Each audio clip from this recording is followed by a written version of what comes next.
Money. Welcome to the project. If it's TDP, you can bet it's must-see TV. Real talk, having real talks with the TBE. The best ever, letting me be me. We be always busy and they hate that. They gotta see Miggy in his Maybach. Hater couldn't hit me till they listen to a playback. What I owe you, cause like really this the payback. No Diddy, take that. See in profit, we could pop it till it's over. See the vision can't be cropped unless I'm chopping it through Nova. Kato jumping in and out of pocket like a soldier. Cause like really to touch every single topic is a project. Let me show you. Up to something like my hand on a cannon. Push a button like I'm Lando or Landon. Climbing up the charts, how you smart but you can't understand it. You will never see us famished, so vanish, for real. Welcome to the project. Ladies and gentlemen, this is a really special episode of the Danza Project, something that we've been trying to get going for some time. And like I have been more recently, I've been starting off my shows, seems like a lot with like apologies. You know, as I've kind of been, I'm starting to settle in as a podcaster, as a media personality. And as people are starting to get to know me, I really want to let them know who I am and what I'm about. Now, I went into a wild phase of podcasting, and I had a wild guest that kind of kept us a little bit on edge a lot. And my loyalty has always been like, oh, I'm with you. And I tried to get you to sit down with this gentleman on the show. And everything went left for a little bit because it was like, oh, I'm going to make it happen and this and that. And I apologize for trying to force that issue and trying to make that happen because you clearly stated initially it's not something you were looking to do, and I shouldn't have been pushing it. And so for that, I would like to start this episode out with an apology. No problem, bro. Appreciate it. Wisdom, growth. And Dr. Umar is here, ladies and gentlemen. Yes. Now, what's going on, Kato? How you feeling, my brother? Man, I'm riding on a high, man. Yeah. We came back with a vengeance. Last few episodes have just been crazy. Absolutely. Topping it off with this and more to come. Yeah. We on a roll. And this is one of them that I kind of been hiding when I speak to people. I'm like, oh, man, I'm telling you, we got a great episode. This episode is going to be phenomenal. So, again, my name is Danza. Hey, yo, Kato. And this is the Danza Project, and we have Dr. Umar. Now, before we get into any type of conversation, I want to know where you're at because you're constantly working, and when I mean working, you're doing a lot more than most. Yes, sir. Right, like yes, it's sir. not just the conversations that you're having on podcasts; it's the works that you're doing in the communities, right? The conversations that you're having with the youth and with people in general. Where are you at mentally right now? How do you feel? I guess for me,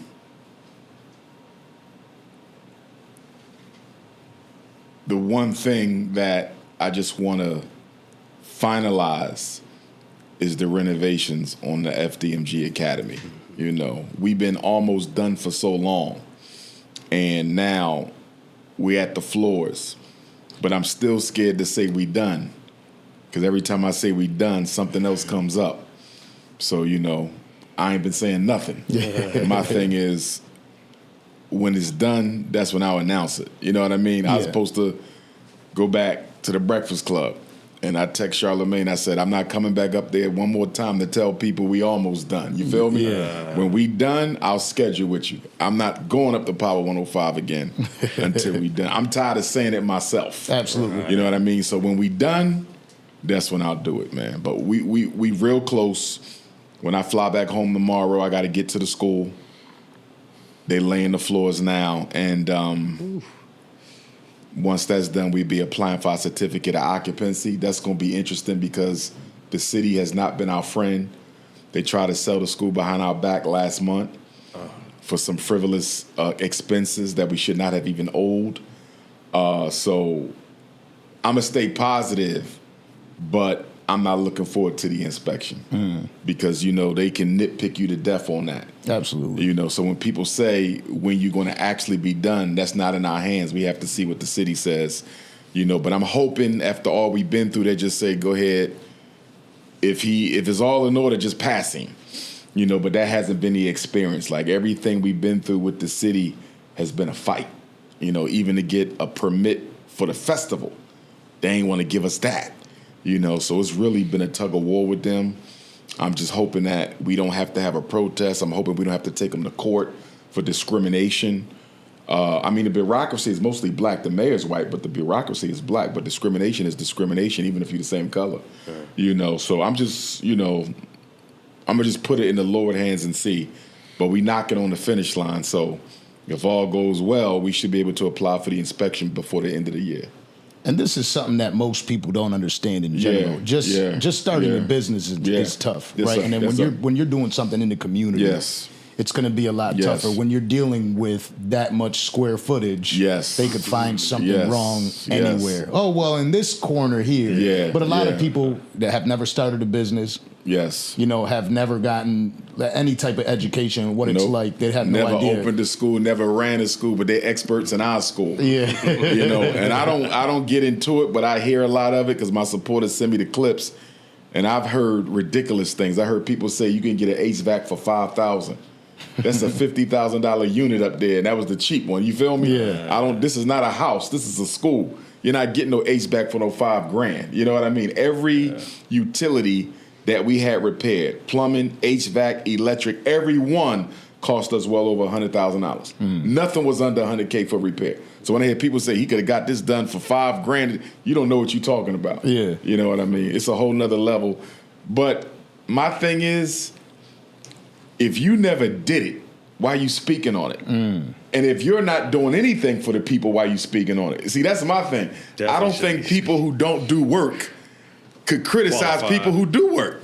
Now, if you're doing the work, you say, look, I built me a relevant institution. You can speak to it because you did it. We're being questioned and criticized by people who do nothing. And that's why I'm so tight-lipped on it, because I'm like, I don't owe you no answers. On top of the fact you never donated, on top of the fact you never drove by there and picked up a piece of trash, you questioning something that you don't support financially, you questioning something that you've never been a part of in your entire life. You've never been a part of anything that progressive as building an institution. So why are you expecting me to be accountable to you? And so how do you keep it together? Back to that mental health thing, like how do you feel? I'm going to be honest with you. The haters, the struggle streamers, they really helped toughen me up to the criticism, because we've been dealing with it from the first day we took a donation in St. Louis, Missouri, April of 2014, when the St. Paul's College in Virginia went up for sale, because that's what we wanted. We wanted that HBCU, but they wanted $2 million and we couldn't raise it in time, so they sold it to the Asians, who currently have it now. So then that's when we said, well, we just gonna find us a regular school. So from 2014 till 2019, we school hunted. We found FDMG in 2017, but we couldn't afford it at the time. So we just stayed in negotiations with the owners, and then finally, February 2019, they gave it to us. So 5 years to find a school, which in my opinion, that's not a long time to raise the money and find it. 5 years ain't bad at all.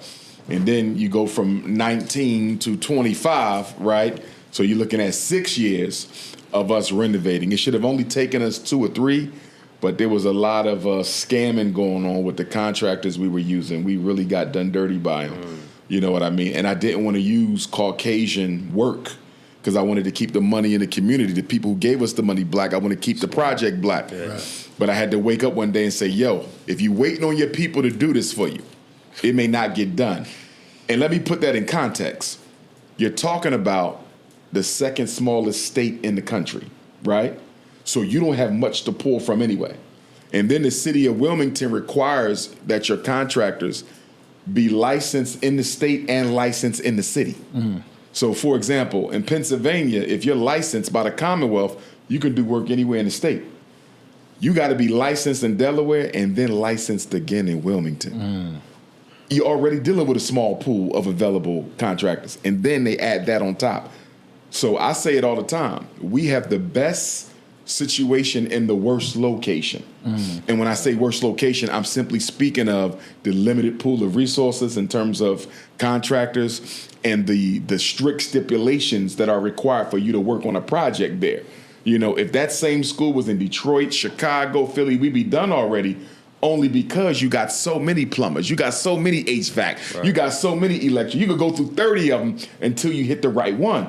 But you in the second smallest state, only a handful of black folks, you know what I mean? Yeah. Contractors that you can really, go to. And everybody we used came highly recommended, by the way. We didn't just grab people. These were people say, get him, get them. We got the people we were told to get, and they still didn't do us right. But when the pool is so small and the competition isn't great, it's tough, And we ran into situations where sometimes if I don't take the plumber, the electrician say I can't take the job. You feel me? Because that's my man. Right. So since you're not taking him, I can't do it. I'm like, damn, what that got to do with you? I need this. You know what I mean? So it was a lot of that where I like the electrician, don't like the plumber. I like the HVAC guy, don't like the electrician. So, it's networks. Yeah. And you're dealing with a really small city and you are outsider coming from Philly. I had to deal with some of that too. You know what I mean? Because even though I get a lot of love in Wilmington and a lot of love across Delaware, you still got them people say, we don't need him here. You know what I mean? We don't need no big city dude coming down here. We can handle our own business. But I'm not here for you. I'm here for the kids. You know what I mean? Yeah. Because people say, why did you choose Wilmington? And I like Wilmington. I love the energy there. I really do. But people say, why did you choose Wilmington? I didn't choose Wilmington. I chose the school that was in Wilmington. In other words, we wasn't shopping for cities. We shopping for building. And that had the best building that we found. We should have been in Detroit. But once the archdiocese found out who I was, they wouldn't sell me none of the schools. I knew we was in Detroit. Me and my mother was preparing to move to Detroit. I said, Mom, we going to Detroit. We out. It's going to be cold. She said, I don't care. Let's go. And then the Jewish realtor for the archdiocese, and I thought that was interesting that the archdiocese had a Jew, because if you understand that history, but he said they want to see your curriculum. I said, we buying the school cash money. What you need to see my curriculum for? This ain't no charter school. You follow what I'm saying? This ain't no lease. Right. I'm buying and we done. What you want to know what I'm teaching for? I said, you can't get that. Do they think you're pushing religion? Is it a religious thing? Like, where's the pushback in that city? I think it's just that they knew who I was and wasn't going to sell. And guess what? Every school in Detroit that we wanted, still sitting there. So that's why I tell people you got to understand that when it comes to white people, they're more about power than money. Yeah. If they was about the money, they would have sold us the building. They all there. They was about the control. We don't want him teaching that. You feel me? We rather not make the money. There's a reason why Detroit looks like Detroit. Yes. Oh, man. Oh, man. I learned so much in the school hunt. I remember I was going to lease a school in Mount Vernon, New York, Catholic school, and the supervisor said, I got to call the Vatican. I said, what? He said, I said, you got to call Rome? He said, I got to call Rome. I said, why you got to call Rome? He said, what did he say? He said about half the Catholic schools in America are still managed directly from the Vatican. He had to call the Vatican and ask if he could lease the school to Dr. Umar, and of course they said, hell no. Yeah, so. And he also told me that the Vatican is the second largest property owner either in the United States or in the world. I didn't know that. White boy was dropping all these jewels on me. He said, we own much property. I didn't know that either. So that's crazy. So when you hear about that, United States, London, Rome Connect, that's real. Them 3 city-states that don't answer to nobody, that's very real. That's very real. It's very interesting how you mentioned about the contracting. Yeah. Right? Because, people could say whatever the hell they want. When you go into that, it's tough. I got a lot of friends that are into real estate. And I'm from a city, Buffalo, New York. It's another small city similar to the way Detroit operates. Yes, sir. And, they'll get contractors, they'll get it all set up, and the job is done terribly. Yep. And it's just war. Yep. It's just like, okay, well, what do I do about this? Now we gotta rip it out. Yep.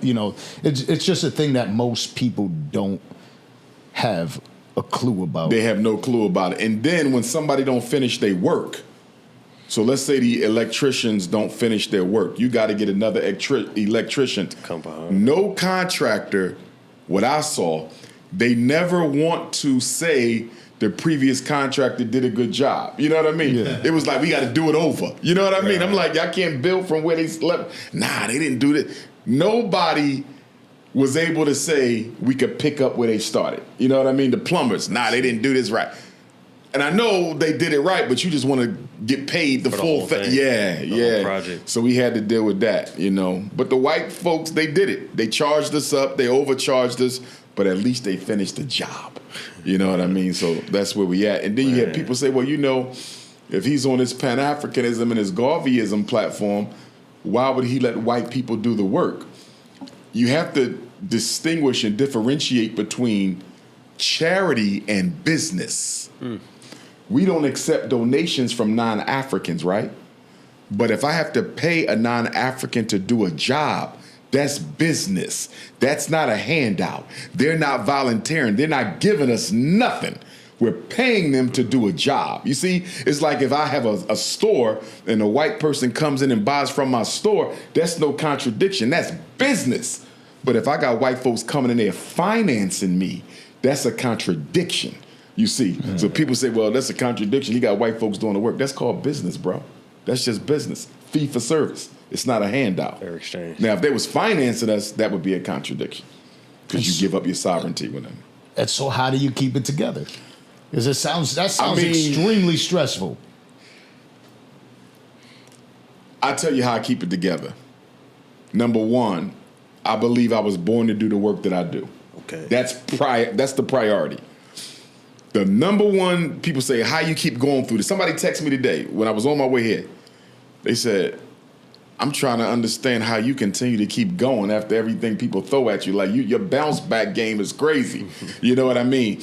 And for me, I know I was born to do what I'm doing. When you know why you here, you can put up with any what. It's not a thing where I'm like, maybe I shouldn't be building no school. You feel me? I don't have that. No doubt. I know I'm supposed to do it, so I got to deal with whatever comes with it. So number one, I know I'm doing the work I was born to do. That's number one.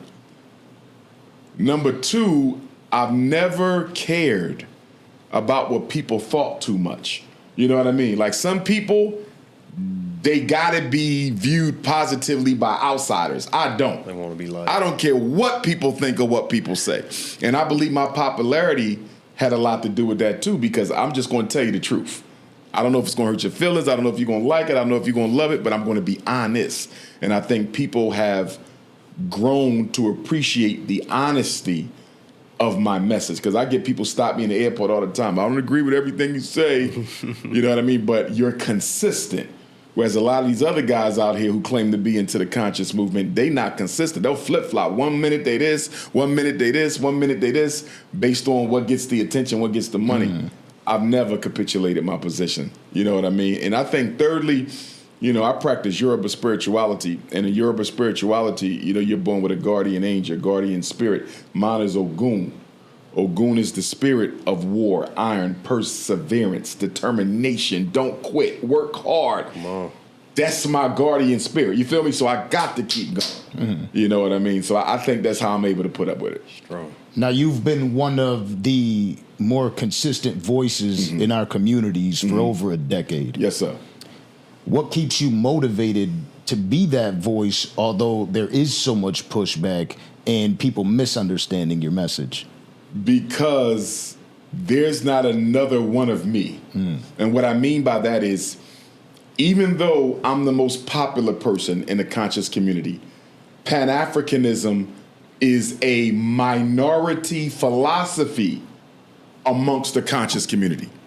We got Nation of Islam, a lot of them. We got Hebrews, a lot of them. We got Nawapians, a lot of them. We got Guys and Earths, a lot of them.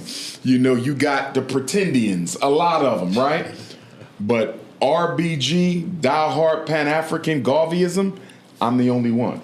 The next closest would be Asara Sutanseti, you know, an Irritated Genie. We would probably be the only three who rock the RBG. They don't identify as Pan-Africanists. They Black nationalists, right? It's really a play on words, because Pan-Africanism gave birth to Black nationalism. Well, be no the first Black nationalism was Pan-Africanism, right? So, but we would probably be the only three who rock the RBG. You know, everybody else is everything else. You know, and it's similar to Garvey, because when the Honorable Marcus Garvey was in the States, he was the only one pushing the Pan-African thing. Early. But he was the most popular. He had the largest movement, and so he had to deal with all the hate. So there's a lot of this. I don't put myself on his level at all, right? I can't walk in them shoes, but I see a lot of the same similarities. Where was the Black Star Line Steamship Company incorporated? Delaware. 1919. FDMG, Delaware, 2019.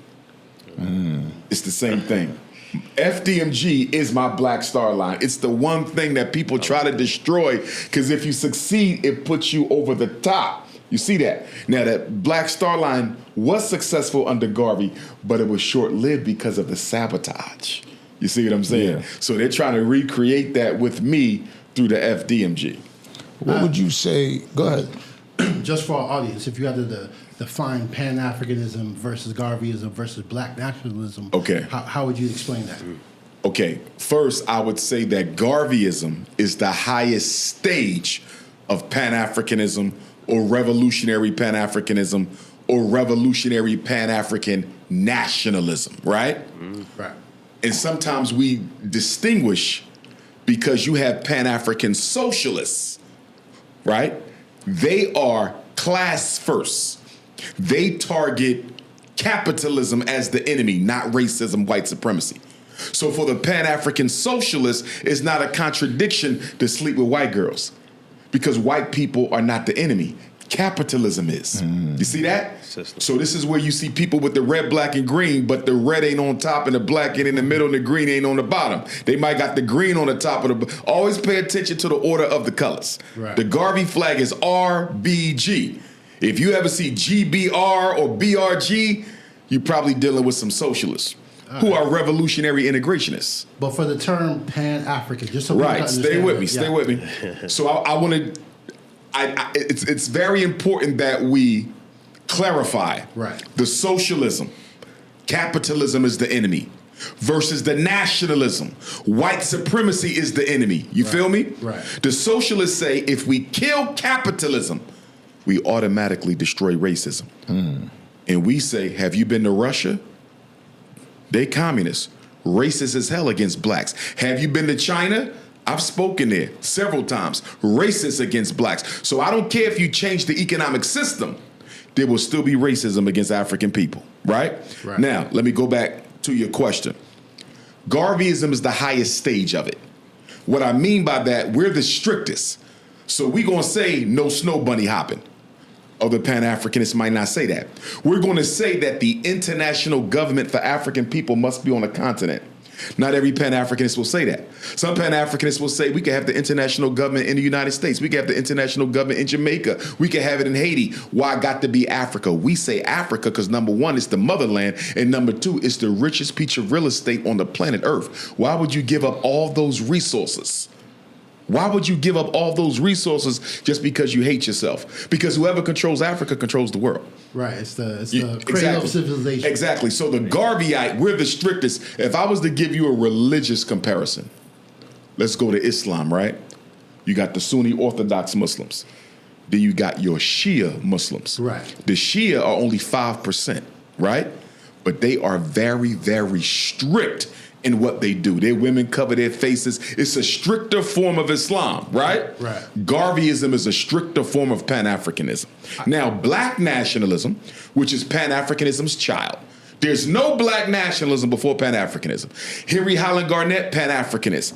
Paul Cuffey, Pan-Africanist. Alexander Crummell, Pan-Africanist. Bishop Henry B. Mill Turner, Pan-Africanist. These are the fathers of Black nationalism. They were all Pan-Africanists. The difference between Pan-Africanism and Black nationalism is Black nationalism don't deal with the international chessboard. They deal with the domestic chessboard. You feel me? Right. The Black nationalist says, I'm looking out for blacks in America. What we going to do for us here? We deal with Africa later after we fix this. So my question to you is this, right? Just so for everybody to understand. Yes. So when we say Pan-Africanism, Global. Are you talking all Africans? But are you talking about repatriation, meaning that all black people need to leave and go back to Africa? So let's go back to Garveyism being the highest stage, right? Right. Most Pan-Africanists believe in some form of repatriation, but you don't have to be a supporter of repatriation as a Pan-Africanist. Okay. You must be a supporter of repatriation as a Garveyite. All right. You follow what I'm saying? Understood. It's not an option for us. Right. But some Pan-Africanists will say, I don't think you necessarily got to go back to Africa or deal with Africa. But for Garveyites, absolutely repatriation. But let's be clear, though. I want to clarify. Marcus Garvey never said take everybody back to Africa. He never had a back to Africa movement. The media called it that. Marcus Garvey said, some of you are no good in America and will likewise be no good in Africa. I have no intention of resettling every African in the diaspora back home, and neither do I. What I want to take blonde wigs and bunny hoppers, basketballs and footballs and weaves and perms and Air Jordans, hell, video game systems. Africa got enough problems as it is. She don't need us coming over there with more toxicity. I believe in a scientific, strategic Pan-Africanism where only those who are in their right mind and who are going to the mother continent to contribute something should go to Africa. I don't believe you just go because you African. No. What are you going to do when you get there? All right. Big. Boom. I was talking to Cato earlier, and I'm like, it's just he's just better than a lot of people at communicating his message. Sharp. Now, if your younger self could see the man that you've become today, what would you think? If my younger self knew that I would become the man that I am today, I would have gotten married before September 18th, 2010. That's the Chicago interview that changed my whole life.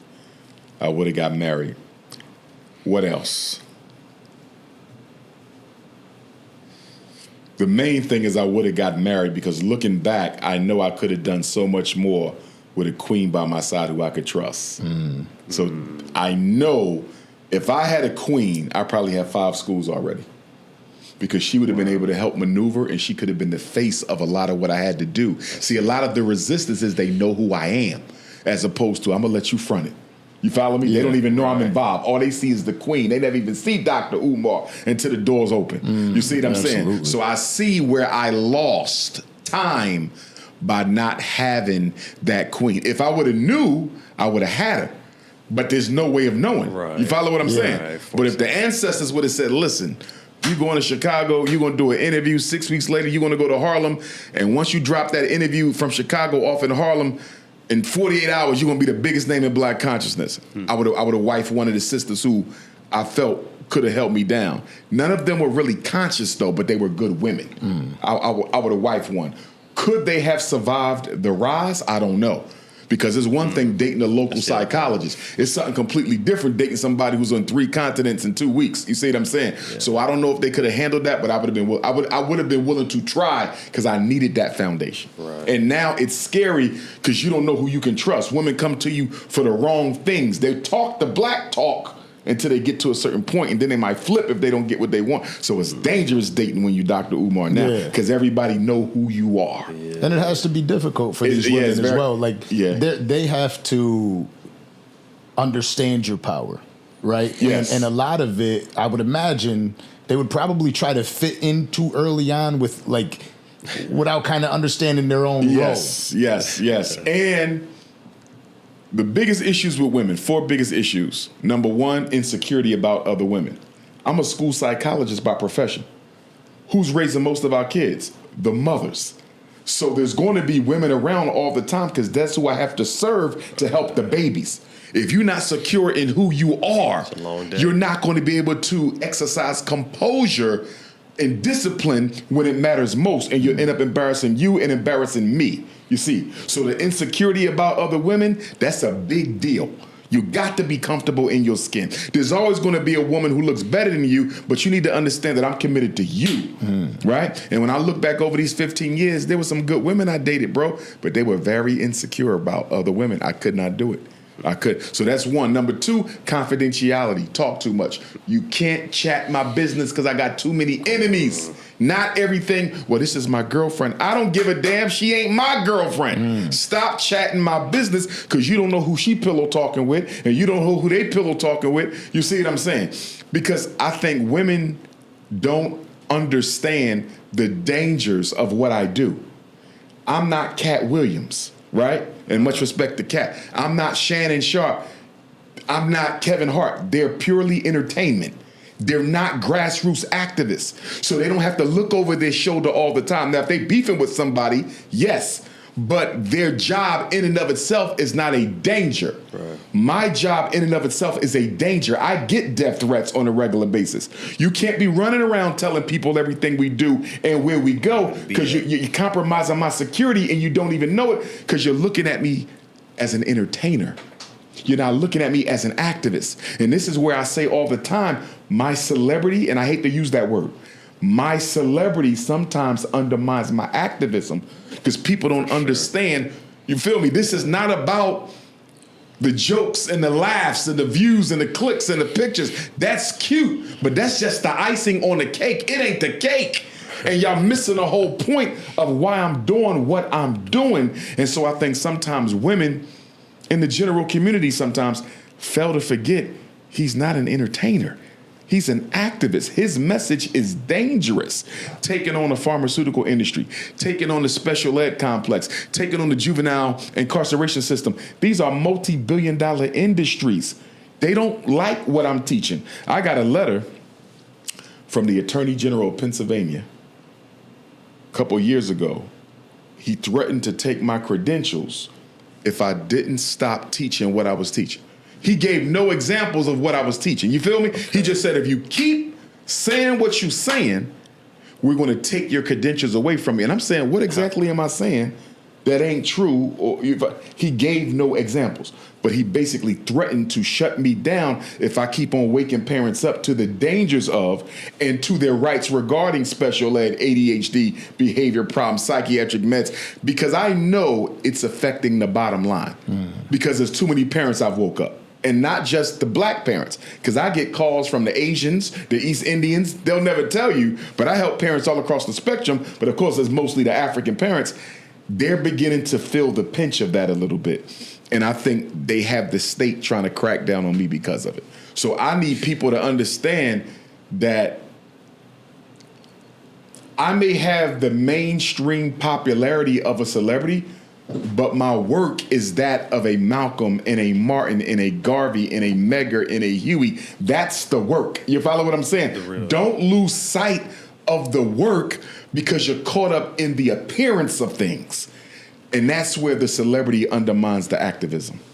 Did you hear the, speaking on women and their ability to talk? Yes. A little too much. Yes. Did you hear Ayesha Curry, Steph Curry's wife? She recently had a podcast where she was speaking to the people. It seems as if there was a bit of a misconception in what she was saying. What she stated, and look, there's two sides of it, and I understand both. From what I gathered from what she says is she meets Steph Curry. She's a 22-year-old girl. She wasn't expecting to be all this. Okay. I didn't expect to be a mom. She feels like she kind of lost herself in this, although she's, dating a superstar. She's got she's got all the money, she's got the beautiful kids, she's got the life, but she's saying like, this isn't the life I wanted. Not her identity. And what she stated, from what I gathered, is I wanted to be the queen, the businesswoman that helped. Not the one that just was the mother at home. I wanted to be able to build a career and be able to help build up my man. And it just so happened that this is my path. I guess my question for her would be, why couldn't you still have done that? You see what I'm saying? Right. Why? Are you not in a better position to do so now? Yeah, I don't see why she could not have still done that. I would be confused about that. Now, if she was dating an activist and said that would be different. Because if you Betty Shabazz or Coretta Scott King or Amy Garvey or Anna Douglas, your whole life changes because of the mission of your husband because he's serving the people. Right.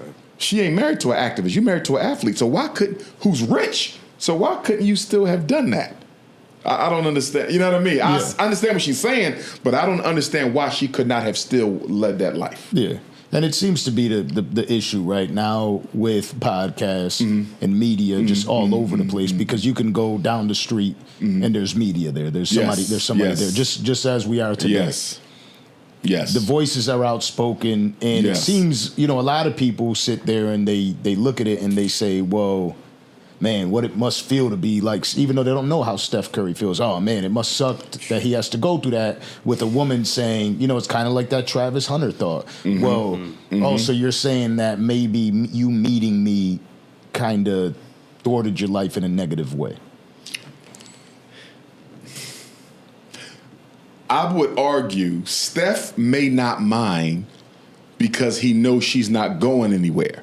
I don't mean that in a negative way, but I think they have a pretty good marriage. Yeah. So he's probably at the point in his life where he's like, let her talk. Right. You know what I mean? Let her get it off. Because what y'all don't know is she really enjoying the benefits of being Miss Curry. Despite all that. You see what I'm saying? You're enjoying the benefits of being Miss Curry. So I think he's good with it at this point. You know, it almost harkens me back to what Jada Pinkett Smith was saying about Will, kind of on the same lines. Yeah. You know what I mean? And I really don't like when the women publicly go against their husbands. It's so distasteful. I don't mind a little bit of it to let people know you still your own woman. Right. I understand you got to do that for the feminazi. I get it. Especially if it's real. Right. I understand. But to constantly, like Ayesha, this is becoming a pattern. Well, yeah. Jada, it's a pattern. I ain't like that. You know what I mean? Like, are you emasculating me in public? Well, like, then after that, I saw a clip of her on, I think it was The View, and they had some guy, buff black dude, shirt off, bring out some drinks. They said, I think it's time for us to have a drink. And then topless dude come out with a tray full of drinks. She did one of these gestures like, oh, he's here. Which one? Which wife? Ayesha. Ayesha grabbed the ring. Did you actually see the clip? I heard about it. I didn't see it. I'm gonna have to look. Hopefully she was joking. Still ain't appropriate though. Yeah. But back to back, and now the narrative is out there, and this, I don't think this is the first time she's expressed this taste about being the famous person's wife. Yeah. Well, if she wants an open relationship, and I couldn't have that with my woman personally, I just couldn't. But them celebrities, they do that. If she wants an open relationship, bring it to your husband and see what he has to say about it. I heard Will and Jada has an open relationship. I don't know if it's true. Allegedly, they have an open relationship. That might not have been by so choice. maybe Ayesha wants an open relationship. I don't know if Steph is into that, you know, because his parents were married. They divorced, but they were married a long time. Yeah. So normally when you come from that type of foundation, you want a traditional foundation, not no crazy stuff. You know what I mean? But it sounds like she needs to get back out there to revalidate her femininity again. Yeah, it sounds like where she's going. You know what I mean? Because, you know, in marriage, you can grow apart. And, you know, I've done a lot of therapy, a lot of life coaching.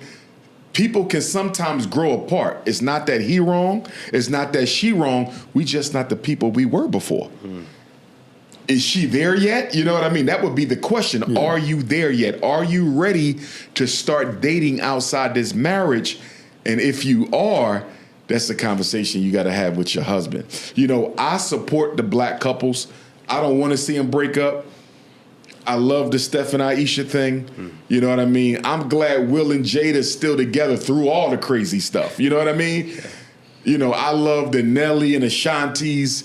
You know, I love the LeBrons and his queen. Jay-Z and Beyonce. Jay-Z and Beyonce. We need those examples of young black love. You know, when Offset and Cardi B broke up, I was like, damn, because y'all was a nice couple. You know what I mean? With the babies and everything. You know what I mean? I just think we need to preserve that black love, especially amongst the young folks, because right now they pushing the bunny hop so much and the rainbow so much that our children are not seeing enough examples of healthy black love. And if they don't start seeing it, they're not going to want to be a part of it. With Ayesha's case, how you stated, you don't know why she's not doing it. Does the, you know, mothering those children early on, you don't think that takes an effect into it her does. Yeah. It does. But did you not have a say in that? You see what I'm saying? Steph didn't, I don't know the dynamics of the relationship, but take this baby. That's what I'm saying. Like, you wanted that baby because part of having that baby was locking in the bag. Like, let's be real. This business agreement is official. First to the ocean gets the drink. You know what I mean? Your contract's $450 million? Yeah. Let's have two. So let's not act like these babies was all unplanned. Yeah. Okay? Maybe 2 or 3 wasn't, but that first one to a celebrity, no woman's convincing me that you're having an unplanned baby with a celebrity. Come on. It was planned. I want them to stick together. And I think they will because he seems to be defending her. Okay, good. Good. I like that. It's like let her. I like that. Let her go. Now his mom might need to have a conversation with her though, from mother-in-law to daughter-in-law. Yeah. Like, listen, that's a good one. Yeah, you know what I mean. Here's how we handle. You better leave my baby alone in public. Save that. Come talk to me. Yeah. But you can't keep running on these little shows. You know what I mean? Taking hits at my son because he's held you down. And I've never heard anything about Steph and any infidelity. Yeah. And he's very popular amongst the women. You feel me? I haven't heard nothing. So he's doing a good job. Yeah. You know what I mean? So That's the complaint. Let's not do this on The View. yes, Okay? yes, Can yes, we do yes. some counseling within home? I like what you said. Yes. Have the mother Yes. of Steph. I like that. You know, That's always good. I'm a huge Curry fan, and you know, there's Brian out there, and I love Brian too. But you know, if you're kind of forced in one direction, if you like Curry, you gotta. If I gotta choose one or the other, I might have to go Curry. Yeah, I might have to go Curry. But there's a great example of a powerful relationship in Yes. Savannah Oh, yes. and LeBron. Oh, yes. Hands you know what I mean? down. Because you won't catch her. Nah, You won't catch her bad mouthing Brian. nah, you won't. Yeah. You won't. What do you think is the core message that you want to deliver to the black youth? My core message is liberation through unity. My core message is, as Dr. W.E.B. Du Bois said once, who was a Pan-Africanist, although he was an enemy of the Honorable Marcus Garvey, Du Bois said, if black people put half as much time into building for ourselves that we do arguing with the government, we'd be a lot further along than where we are now. Take reparations. I support reparations. It was the Pan-Africanist movement that gave birth to reparations. And we are entitled to it, and we should fight for it, and we will get it. But while we're waiting for that, or while we're fighting for that, we are a $2 trillion people, you know. We are the 10th richest economy on earth, you know. You do know we spend $2 billion on Jordans and $4 billion on liquor every year, you know. Almost $1 billion on chicken, turkey, beef, and pork, financing our own cancer. My point is, fight the system for what they owe us, but hold yourself accountable for what you have that you're not using to advance your community. That is a fundamental Pan-Africanist and a Garvey critique of the black experience in America. We could be doing more with what we have, and we're not. All these schools closed down. Why we ain't buying them and opening up our own schools? Why we don't have our own hospitals, right? When that COVID and they killed off all our elders with the COVID, where the black hospitals at? We owned and operated more than 500 black hospitals in America. 500 in 400 years. That's more than a hospital a year. We down to maybe a dozen now. You see what I'm saying? Wow. So yes, fight the government for what we need. You got to fight them because they're racist and they're oppressive and they're always trying to marginalize us. But come on, y'all. You mean to tell me we shouldn't have more banks of our own? More hospitals of our own? More supermarkets of our own? More schools of our own? Why y'all so worried about Dr. Umar's school? You build one. That's only one. We need hundreds of them. Where yours at? And I really believe that slavery stole from us our natural God-given desire to control our destiny. We are not stingy about power. We are not selfish about control. Every other community is. And I think a part of that stems from the religious indoctrination that has made the American African people feel like they have to love everybody as much as they love themselves. When you love everybody as much as you love yourself, you're never a priority, not even for yourself. So we can't catch up unless we get undivided attention. Look at our professional organizations. Congressional Black Caucus, they for everybody, not just black people. They rewrote their mission statement a few years ago to reflect we're for everybody, not just blacks. NAACP, we're for everybody, not just blacks. Urban League, we're for everybody, not just blacks. The fraternities and sororities, the Divine Nine, I love them, but they're for everybody, not just for blacks. What organization has an undivided focus on the liberation and salvation and emancipation of African people in this country? You can hardly find them. And a big part of that is so many of our organizations are financed by white philanthropy. If they're funding you, you can't be pro-black. Can never be greater. You can't, because we are not popular in this country. So if you're taking money from anybody talking about I'm going to use it to help black people, you're going to run into a brick wall. You cannot do that. That's why we have to finance ourselves. There was a book written. I have it. I haven't completed reading it, and it's called "The Revolution Will Not Be Financed." Oh, Yeah, I heard The about that book one. is talking about It's the why second we time. haven't made more progress in America because we keep looking for somebody else to finance the movement. Right. The government didn't finance King. The government didn't finance the Panthers. They didn't finance Black Liberation Army. They didn't finance the Nation. They didn't finance Garvey. None of the great movements was financed by white people. So how are you expecting to get free with the same chain that enslaves you? so you're saying it's a lack of unification versus a gatekeeping or blackballing? No, you got gatekeeping. Okay. But that gatekeeping could not be as successful as it is if we had the unity. I see. The unity is the issue. And the reason we have such trouble unifying is, number one, most of us identify with religion more than race. In fact, we're the only people in America who identify with religion more than race. Because the Arabs will be Muslim, but they Arab first. Right. When I was in China, they had Muslims in China, they had Jehovah's Witnesses in China, but they were all about the best interests of Chinese people. Religion never stopped them from working together. With us, the religion will block us. You're not saved, you're not born again Christian, I can't work with you. I've had people say that to me. You are not a Christian, so I can't work. Muslims, right? You're not a Muslim, you ain't take your Shahada, we can't work with you. I was at a meeting one time in Philadelphia at the Garvey House, the UNIA. This is years ago. And one of the leaders of the Islamic community was there from Philadelphia. I believe he's an ancestor now. Rest in peace. Good guy. But we're sitting in the house of Garvey, and do you know what he told us? This was one of the leaders of the Muslim community, Sunni Orthodox Islamic community. Good guy. Nothing negative to say about him. Okay. But he hurt my heart when he said this. He turned to the young people. It was a meeting with students from Temple University. We wanted to do something to stop the violence. He said, my religion, this is a black man, my religion does not allow me to be a part of anything that is based on race and excludes any other group from participation. I could have cried.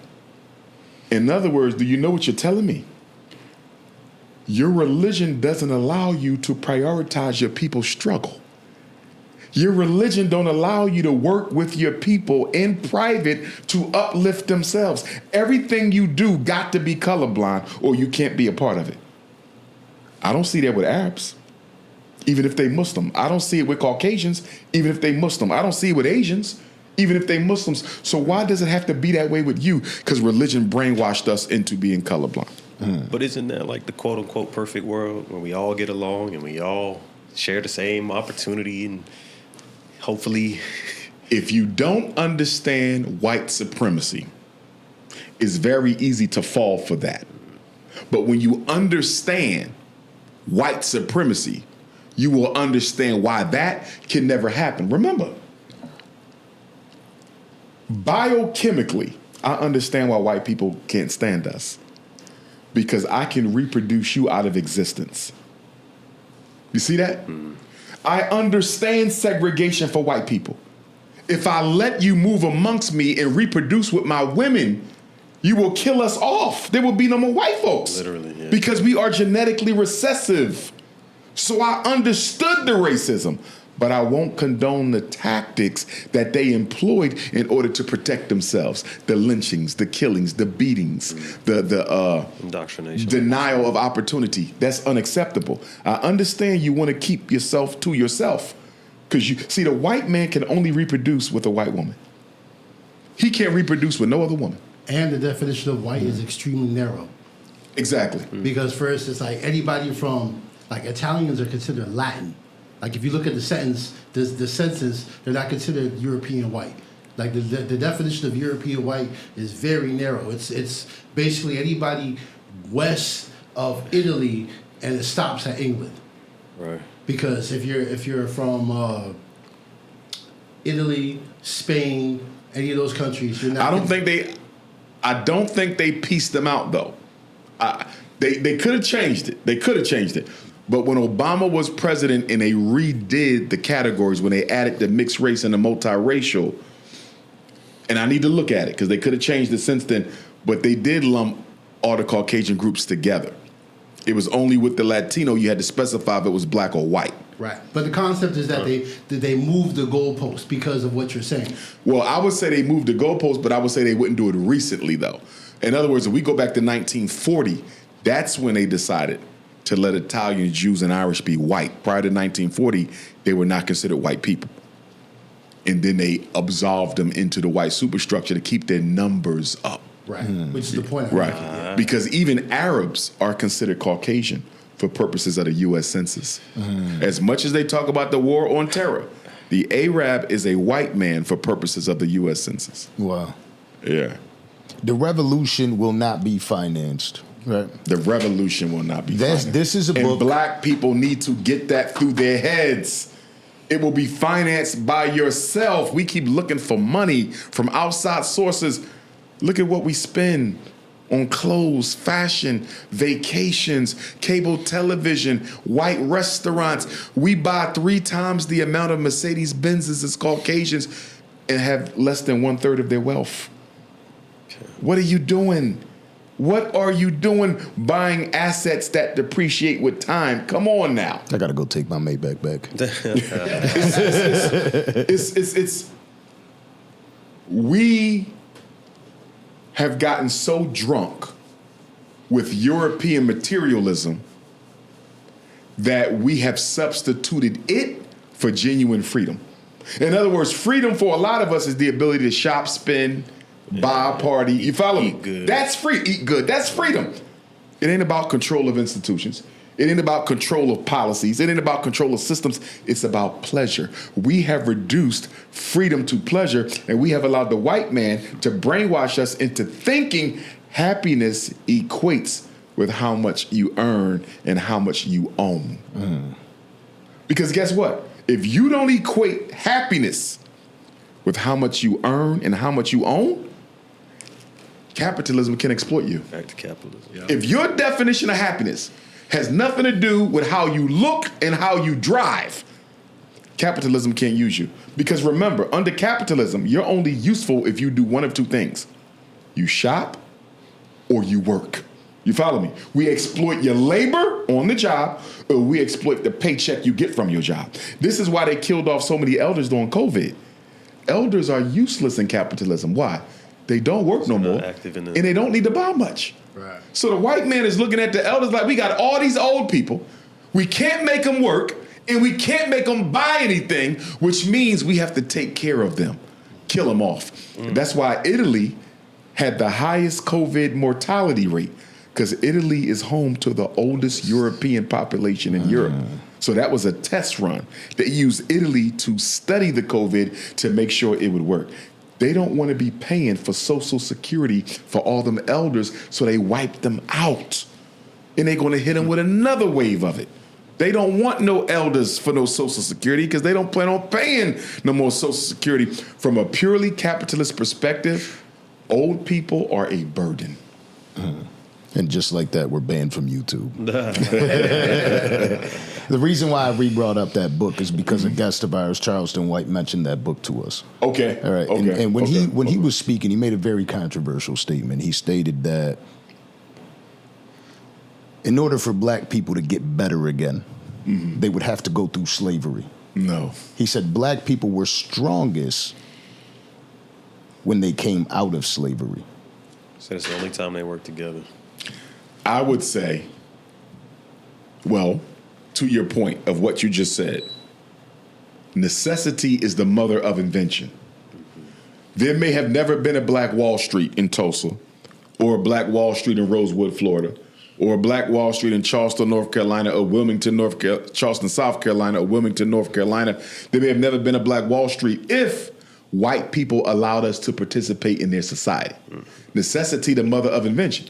You couldn't go to their schools. You had to make your own. Had to figure out. You follow me? You couldn't work at their businesses. You had to make your own. Right. So would we have created these great black communities if white people never segregated us? I don't know if we would have. Right. I mean, to Charleston's point, what I think he was getting at was that in the antebellum period, right after slavery, that generation was extremely prosperous. And that's where the Black Wall Street and the Rosewoods and all that came from. And the reaction was the Jim Crow laws, which led to segregation and so on and so forth. But again, We were so focused after slavery because we understood white supremacy. Right? So number one, you had the consciousness. And number two, you had the work ethic, right? You didn't have all the schisms and isms you got amongst us now. There was no stratification of oppression. Everybody was broke. Everybody could be hung by the Klan.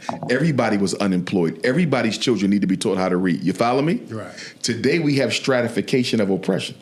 You got upper middle class blacks, you got middle class blacks, you got millionaire blacks, you got billionaire blacks, right? So if the white man's saying, we about to do something to the five of them brothers in that room, he might say, wait a minute, I got a little bit more to lose than him. You feel me? I'm gonna try to talk this out. Right. And he like, I got a little bit more to lose than him. I might, you follow what I'm saying? Right. So black people don't move out on blackness no more. They look at their social-economic position first. And then they decide what they're gonna do as a result of that. There was no upper middle class, right. Working class. Everybody was the formerly enslaved class. Right. You see that? So the unity was automatically there. But again, if white people did not deny us the opportunity to participate in their society, would we have built Tulsa? I don't know. All of those cities were the result of the fact that we were segregated out of white life. Now, since desegregation has come, we ain't built a black Wall Street nowhere. And then you get black people who say, well, desegregation destroyed us. I understand what you're saying, but what you're also saying is we need white people to separate us again in order for us to do for ourselves. I got a problem with that.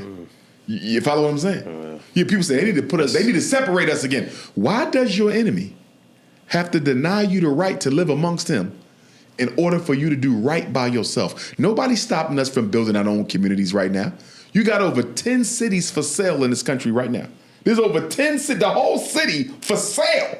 As little as $250,000, $500,000. You got Hell, Michigan for sale. It's cities all over America. Everything's there for you. The post office, the hospital. You got to clean it up, fix it up, build it up. But it's there. If we wanted to be independent, we could. We full of shit. We're not looking for freedom. We're looking for more comfortability under oppression. Follow me? Right. I don't mind white people being in charge. I just want to be more comfortable. As long as you give me a few more niceties, you can keep on running the country. I don't care.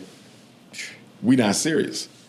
We haven't, look, it's been 57 years since Dr. King. We haven't had a significant, sustained, protracted movement for change in this country since Dr. King. 57 years. We are not serious. Think about that. Black people don't want to be free. Some of us do. Most of us don't. We don't want the responsibility of freedom. What if the white man came to Fort Lauderdale right now and said, listen, y'all, I'm tired of y'all complaining about white supremacy. We leaving Fort Lauderdale. It's y'all's. And we ain't helping you do nothing, but everything is here. Black folks will go get them white folks and tell them to come back. We ain't trying to run them hospitals. We ain't trying to run that school system. You see what I'm saying? Yeah. We don't want the responsibility for all the single moms, the homeless people. We don't want that. We're too selfish. We're interested in ourselves. Not everybody, but a lot of us. And that's why I'm starting with the school, because you got to change the way we think collectively. The collective consciousness has to shift, and that can only be done with education. Our most progressive time since the great empires of Africa was 1800 to 1899. The 19th century, 1800 to 1899 was the greatest century for black people since the fall of the great African empires. We did more of that century than any other time during these 400 or 500 years. Shaka Zulu, Frederick Douglass, Harriet Tubman, Elijah Muhammad, Haitian Revolution. You follow what I'm saying? Look at all your great leaders and events. Most of them was between 1800 and 1899. Leaders were born during that time. We got out of slavery during that time. Right. You follow what I'm saying? Yeah. That was the greatest, and I mean globally too. Whether you go to Africa, whether you go to the Caribbean, whether you're here in the States, from 1800 to 1899, that was our greatest period. And then after that, we began to wane off because the more we got acclimated to white society, white consciousness, the more we started losing ourselves. And I'm going to be honest with you. When we talk about desegregation, black people keep talking about put us back in segregation, right? Because deseg hurt us. And nobody forced you to desegregate, by the way. All the government did was remove the barriers to access. They desegregated. They never integrated. Do you feel me? I see what you're saying. Do you feel me? Yeah. They said you can go to the white hospital. They didn't make you go to the white hospital. We gave up the black hospital. We gave up the black schools. We gave up the black supermarkets. You follow what I'm saying? Right. The white man did not force you. He simply removed the barriers to access. We voluntarily gave up what we had. It's the mindset. It's the mindset. Change it, and you got to do that with the children.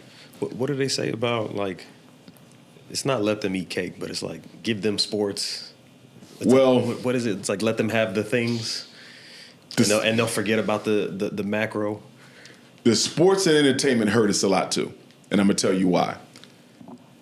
If we didn't have as many athletes and entertainers as we do now, the racism would be more obvious. The athletes and entertainers are the argument that the white man uses to say, we're not keeping you down. You follow me? Because we let you. You have a billionaire, you have a billionaire, you have a millionaire. But what they not focusing on, all these rich blacks, the celebrities and the entertainers, those are not high opportunity careers. Do you follow what I'm saying? Yeah. If I want to be a doctor, all I got to do is study and pass the test. If I want to be a basketball player, it's more than just talent. You follow what I'm saying? I got to be at the right place at the right time, impress the right person. You see what I'm saying? Genetic predisposition. You have a greater chance of being struck by lightning than becoming a multi-million-dollar athlete or entertainer. So you can't hold that up and say everybody could be a Jay-Z, Tyler Perry, LeBron James. No, they can't. Right. No, they can't. That's not realistic. You're not going to eliminate poverty by telling people to go and try to be a LeBron, a Tyler Perry, or a Jay-Z. You see what I'm saying? Yeah. But they'll use them as examples of black progress, while at the same time not pointing out the fact that these are very difficult industries to break into.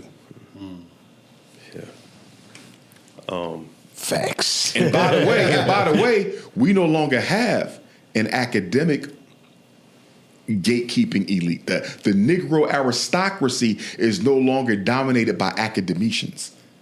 50 years ago, it was the presidents of the universities. It was the politicians. It was the preachers. They ran the show. They were the black bourgeoisie. They don't hold no weight no more.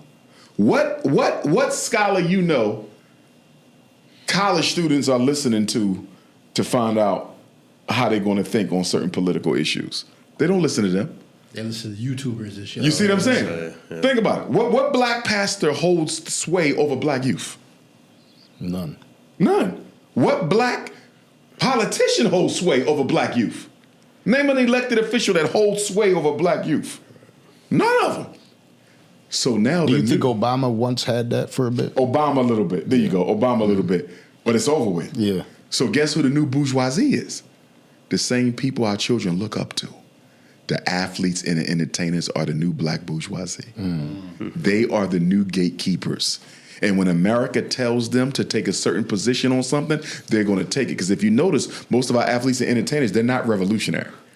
You have your David Banner, you have your Killer Mike, you have your T.I. You got a few of them, right? But most of them do not get involved in any radical politics. They are very conservative. You feel me? Because they don't want nothing to mess up that bag. And even when they do, it's at the height of their success. Yes. They're all controlled by white folks. They're all controlled by white folks. When you were mentioning black couples, one of the couples that you mentioned with Cardi B and Offset. Yes. Cardi B is Trinidadian and Dominican. Okay. I'm Dominican and Puerto Rican. Okay. When you think about the Latino community, what is your thoughts on that as far as everything? It's diverse, like the rest of the race. So my great-grandfather was Cuban, right? Spanish-speaking Cuban. I met him on his deathbed many years ago. I know Puerto Ricans who identify with the African race. I know many more who don't. I know Dominicans who identify with the African race. I know many more who don't. Trinidadians, right, generally, they will identify with the African race, right? So you really have to ask, right? I don't make assumptions. When I meet Latino men and women, I ask them, how do you identify? Some will tell you, I identify more with the indigenous people. Some will tell you, I identify more with Spain and Spanish, right? And then some will tell you, I'm black, my ancestors black, I identify with Africa. So you got to ask, because Latino is not a race. It's a culture, it's an ethnicity. So you have to inquire who they identify with. And so we know that the famous narrative, the big argument with Ish, right? The snow bunnies. Okay. So when it comes to a Latino, if you see a black man dating a Latino woman, does she identify as African full time? Would be the question. Because I've dated Latino women, right? And once I came to realize that you don't really identify with the African race, I had to end the relationship. You see what I'm saying? So, and brothers text me all the time, right? Oh, I'm dating a Latino woman. Is that okay, Doc? Am I bunny hopping? How does she identify? Travis Hunter's wife. She showed her mother. I don't know if y'all seen her mother. No. Chocolate. The mother chocolate. I didn't expect that. I forget her ethnicity. What is his, is she Dominican? What is? I don't know what she is. Travis Hunter's wife. Look that up real quick. But the mother is chocolate. Latino, but clearly Afro-Latino. Darker than me. Yeah. Darker than me. But guess what? I don't think she raised her daughter to be an African Latino. I've never heard. She's part black and Filipina. Black, Mexican, Filipino. Yeah. Okay. Part black, Filipino, and you said Mexican? Yeah. The mother chocolate, but she's not an American African chocolate. You feel me? She's like a Latina chocolate. But my point is, even though her mother's black, clearly, Travis Hunter's wife, I don't believe identifies as a black woman, as an African woman, as an African Latina, right? Yeah. She wasn't raised by her mother to identify with the African race. That's why for me to determine whether or not you're African, I have to know, first of all, are you biologically black, right? Direct African ancestry, but are you psychologically black? Take Clarence Thomas, Supreme Court Justice. That man don't identify with black people. You feel me? He blue black, but I don't consider him African because he's biologically black, but he ain't psychologically black at all. At all. So for me, the rules don't change whether you Latino, whether you American African, whether you continental African, whether you Caribbean African. Just because you got my skin don't mean nothing if you ain't got my consciousness. It got to be both. Got to be both. Now talking about American African, and when we're in America, the word that gets thrown out a lot when it comes to struggle and how do we get out the struggle, reparations. Do you feel that that is a real possibility? It absolutely is, but not without unity. We'll never get reparations without unity, and if we do get it, it will be a fraction of what you're entitled to. You follow what I'm saying? Right. Because here's the thing. Any disorganized people can be exploited by more organized people. So you have a reparations organization. He has a reparations organization. You got one. He got one. We got 5 different reparations organizations. So guess what I'm gonna do if I'm the United States government? I'm gonna cooperate with the one who's giving me the easiest package. Right. You see what I'm saying? So you're gonna be exploited and played off. You know, now, if I was in charge of the reparations movement, a couple things.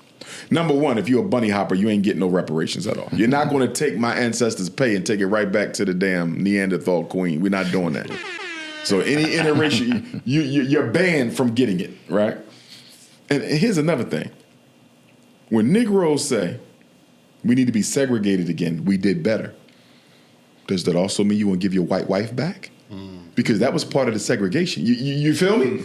They say we need to be segregated again because we did better under segregation. That means you have to give your snow bunny back. Or are you going to do that? Hell no, so shut up. You don't want segregation back because she got to go back.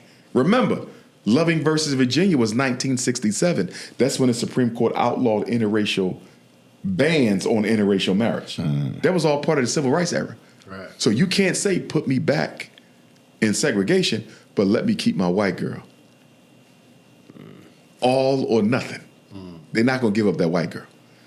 In fact, a lot of them Negroes fought for deseg so they can desegregate the pale vagina. Let's keep it a buck. Let's keep it a buck, right?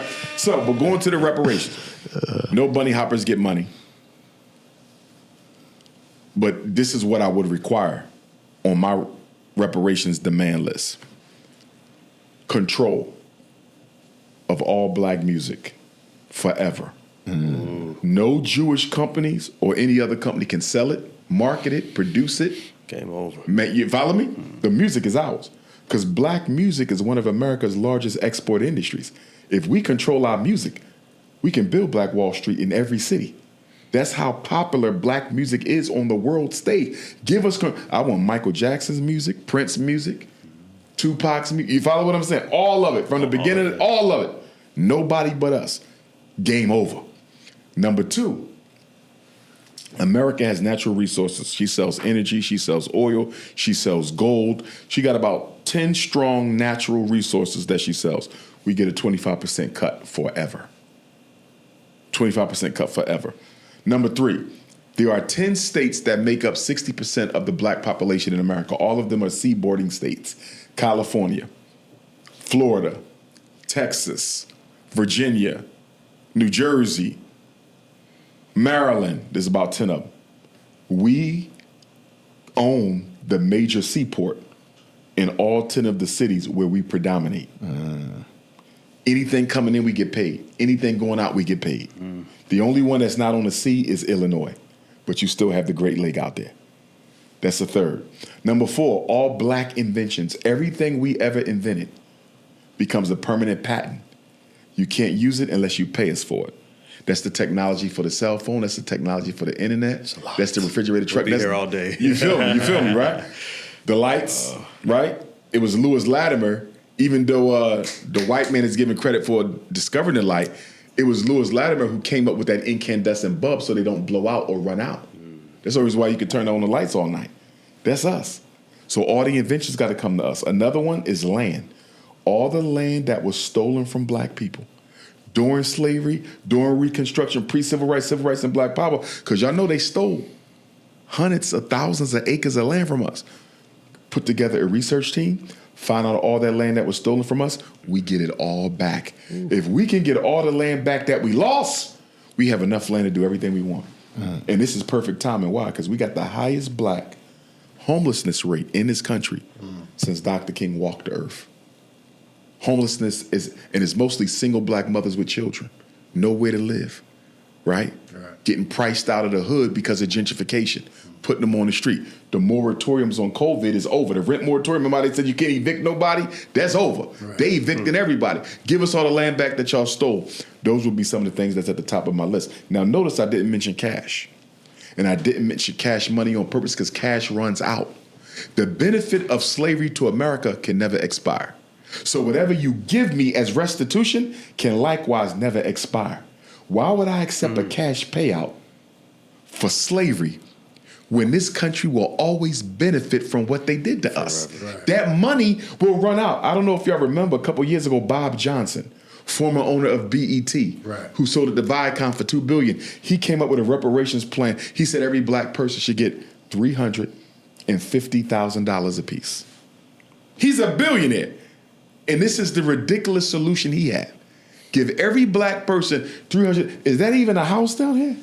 No. Is that a house in the car? I don't think you can get a house in the car with that. Why would I accept that for reparations? The cars they're buying, it's over. It's gone in a month. That's what I'm saying. Yeah. Why would you? Because we think about money too much. And if all we want is money, nothing changes. Because most of the problems that we got can't just be fixed with money. They have to be fixed with money and power and organization. So we let them, not to mention the American dollar doesn't have a mineral equivalent. It's not on the gold standard. It's not on the silver standard. It's not on the platinum standard. It's a promissory note. It's worthless. That's why they can print more. Exactly. So you mean to tell me you're going to accept paper money for the greatest crime in human history? You are out of your mind. And that's why I have an issue with a lot of these reparations groups.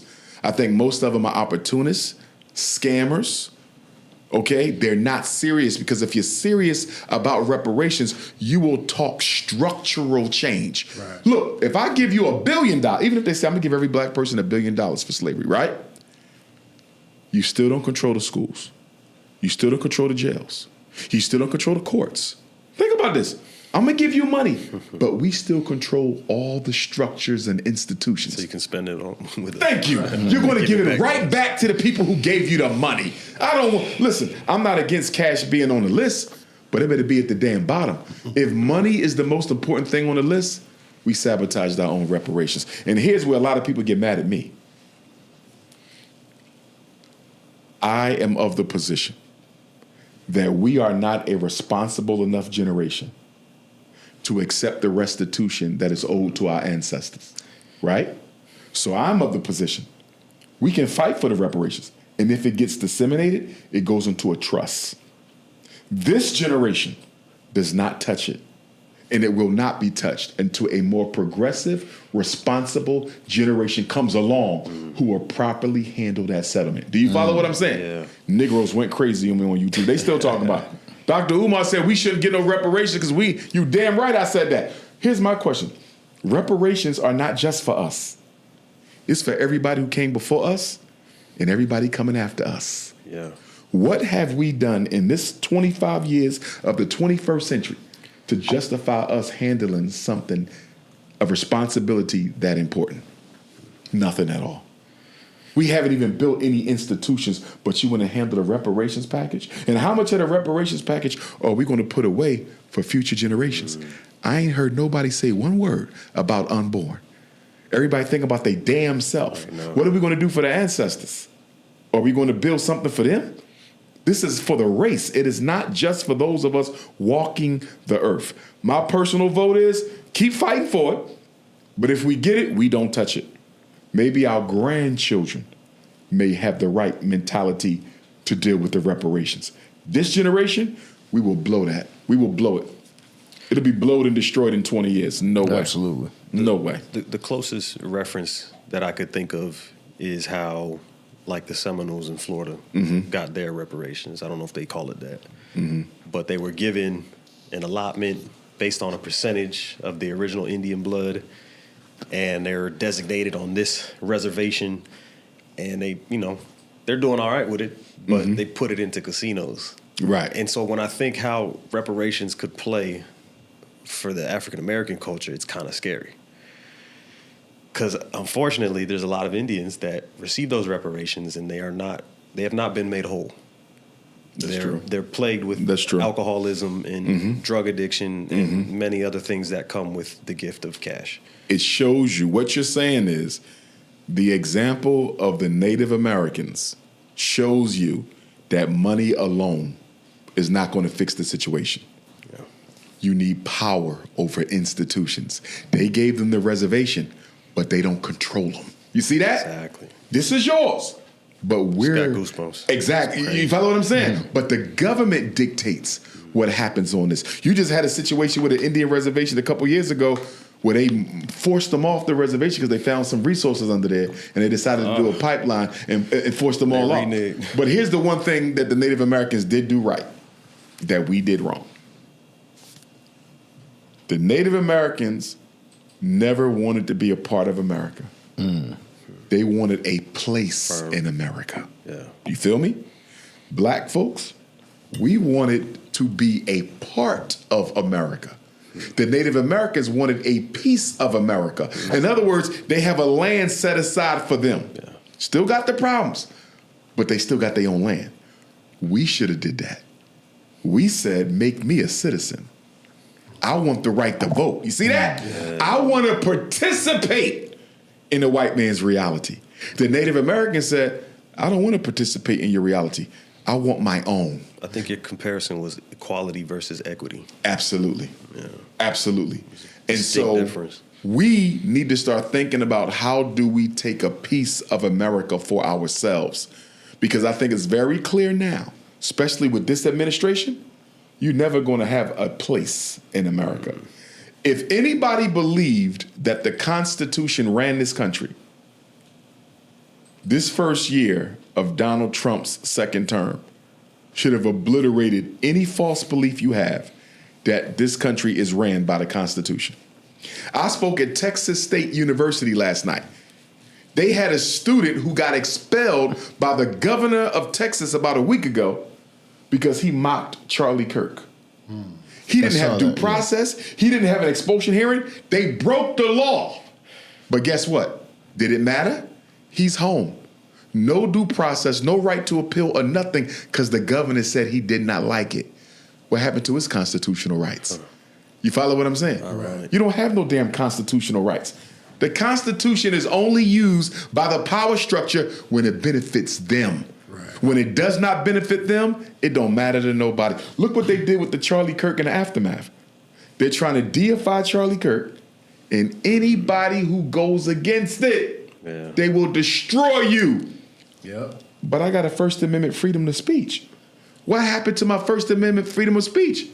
Donald Trump has made it crystal clear you do not have a First Amendment in this country. That was all propaganda. Look at all the people got fired, kicked off TV, lost their job for expressing their opinion, not on a slain politician, on a YouTuber. He was a social media influencer. And the president of the United States says, if you speak against a social media influencer, we will take away your livelihood. You don't have no First Amendment in this country. Yeah, you never did. Definitely a show of power. You never did. And don't get me wrong. I don't think nobody should make fun of anyone losing their life, especially in that situation. Right. I ain't got nothing good to say about Charlie Kirk. Nothing. But I'm not going to laugh at somebody losing their life like that because I wouldn't want nobody to do it to me. But celebrate him, honor him. And if you notice, a lot of the black Democrats jumped on the bandwagon to honor and elevate and deify and sanitize Charlie Kirk's message. I saw Snow Bunny Van Jones trying to clean up Charlie Kirk's image. And Van Jones is one of the biggest Democratic Party plantation slaves in the country. But guess what? He jumped on that Charlie Kirk bandwagon real fast. Yeah, they want to make him a saint. Yeah, they want to make him a saint. But the deification of Charlie Kirk is not about Charlie Kirk. The deification of Charlie Kirk is a social experiment to see if the government can force the people to sanitize the history of anybody they choose to turn into a hero. Because if we can force you to sanitize Charlie Kirk, we can force you to sanitize Donald Trump when he's no longer in office. And why is this important? What is America celebrating next year? July 4th, 2026 is America's 250th birthday. Wow. So they're trying to clean up. You see that? We got to clean up these images so when the world looks at America, when you celebrate your 250, they won't be reminded of slavery. This is why Donald Trump trying to get the slavery taken out. All of that, we got to clean this up. We can't have all this slavery protests and all this when we turn 250 years old. That's why they doing. That's why Donald Trump went into the Smithsonian Museum and said we got to take the slavery out. That's wokeism. That ain't no damn wokeism. That's what built this damn country. Yeah. That's history. But at the same time, you know what's funny? I didn't hear Donald Trump say one word about any of the Holocaust museums. I heard you. Yeah. You feel me? I heard you. He didn't say one word about it. Huh. You know what I mean? So, double standard. It's here. And let me say this. The reason they need to bully the American people into forfeiting their freedom of speech First Amendment is not for Charlie Kirk.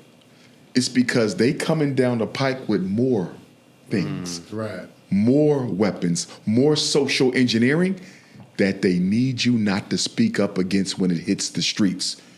So we got to teach them to shut up. We got to bully them into silence. So when we roll out the next COVID, when we roll out the next Gestapo strategy, they won't say anything at all. They're trying to force you to shut up because they got something coming down the pike in the next 2-3 years that is going to require us to remain silent. A lot of people, when it comes to Charlie Kirk, are saying his reluctance to continue working with the pro-Israel movement. Oh, I believe Charlie Kirk was assassinated by Israeli operatives working within the United States government. I absolutely believe that. He was becoming too vocal about Israel's control over the United States of America. And I believe the white power structure and the Israeli operatives that run it, because let's be clear, America's infrastructure is very much dominated by Israelis. Very much dominated by Israelis. Mm-hmm. That's why everybody who gets elected president in this country has to go to Israel and put on the cap and pay respect. You have to bow down. They run this country. They run the government. They own the politicians. They own the infrastructure, the universities, Hollywood, the music companies. They run this country. Yeah, you're talking about other media companies. Look how tough Donald Trump is, right? He's supposed to be this maverick, right? Cowboy. Yeah. Why he never flexed like that with Israel? Do you realize Donald Trump has not went against a single thing yet that Netanyahu has done? And you can't tell me he liked the Israelis, because guess what? I don't think he does. He's scared of them. Yeah. He saw what they did to Charlie Kirk, they can do to other people. They did it to John F. Kennedy. And it's a lot. I mean, you got Larry Ellison with TikTok. Mm-hmm. You got CNN. Mm-hmm. You got Paramount. All the music companies. Yeah, it's just... they influence the voice. Okay, well, this is what you're going to listen to, and this is what you're going to grow up watching, and this is how we're going to keep you controlled. Yep. Don't forget, the Federal Reserve is a privately owned bank. The Federal Reserve is made up of 13 conglomerates, and guess who run all 13 of those banks? It is not hard. It is not hard to know who runs the country. Yeah, it's the Jewish. So, Netanyahu... as soon as Charlie Kirk passed, was the first one to announce his passing, to make a statement about his passing. They had a memorial for him. Mm-hmm. They did everything right there. They did the same thing for Dr. King, even gave him a statue in D.C. And they the ones who killed him. The deep state took out Charlie Kirk. And now they even saying that the guy who they trying to blame for the murder had nothing to do with it at all. Mm-hmm. Candace Owens has been very vocal about it. Yeah. And I know there's probably a lot that you probably dislike about Candace nobody Owens. Candace. But I want to say this, though, and I hope she see this clip. Nothing would hurt me. First of all, I don't want to see nothing happen to my sister. Yes, she's a coon, but she's still a black woman. I don't want to see nothing happen to her. When I heard her say that Charlie Kirk was her best friend, my whole stomach turned. Because I don't know how a black woman has a racist for a best friend. But then again, Barack Obama said President Abraham Lincoln was his hero. He got sworn in on the Abraham Lincoln Bible, and Abraham Lincoln couldn't stand black folks. And during the Civil War, Abraham Lincoln was trying to find another country to send us all to, right? But I would hate to see anything happen to my sister, so I hope she's safe.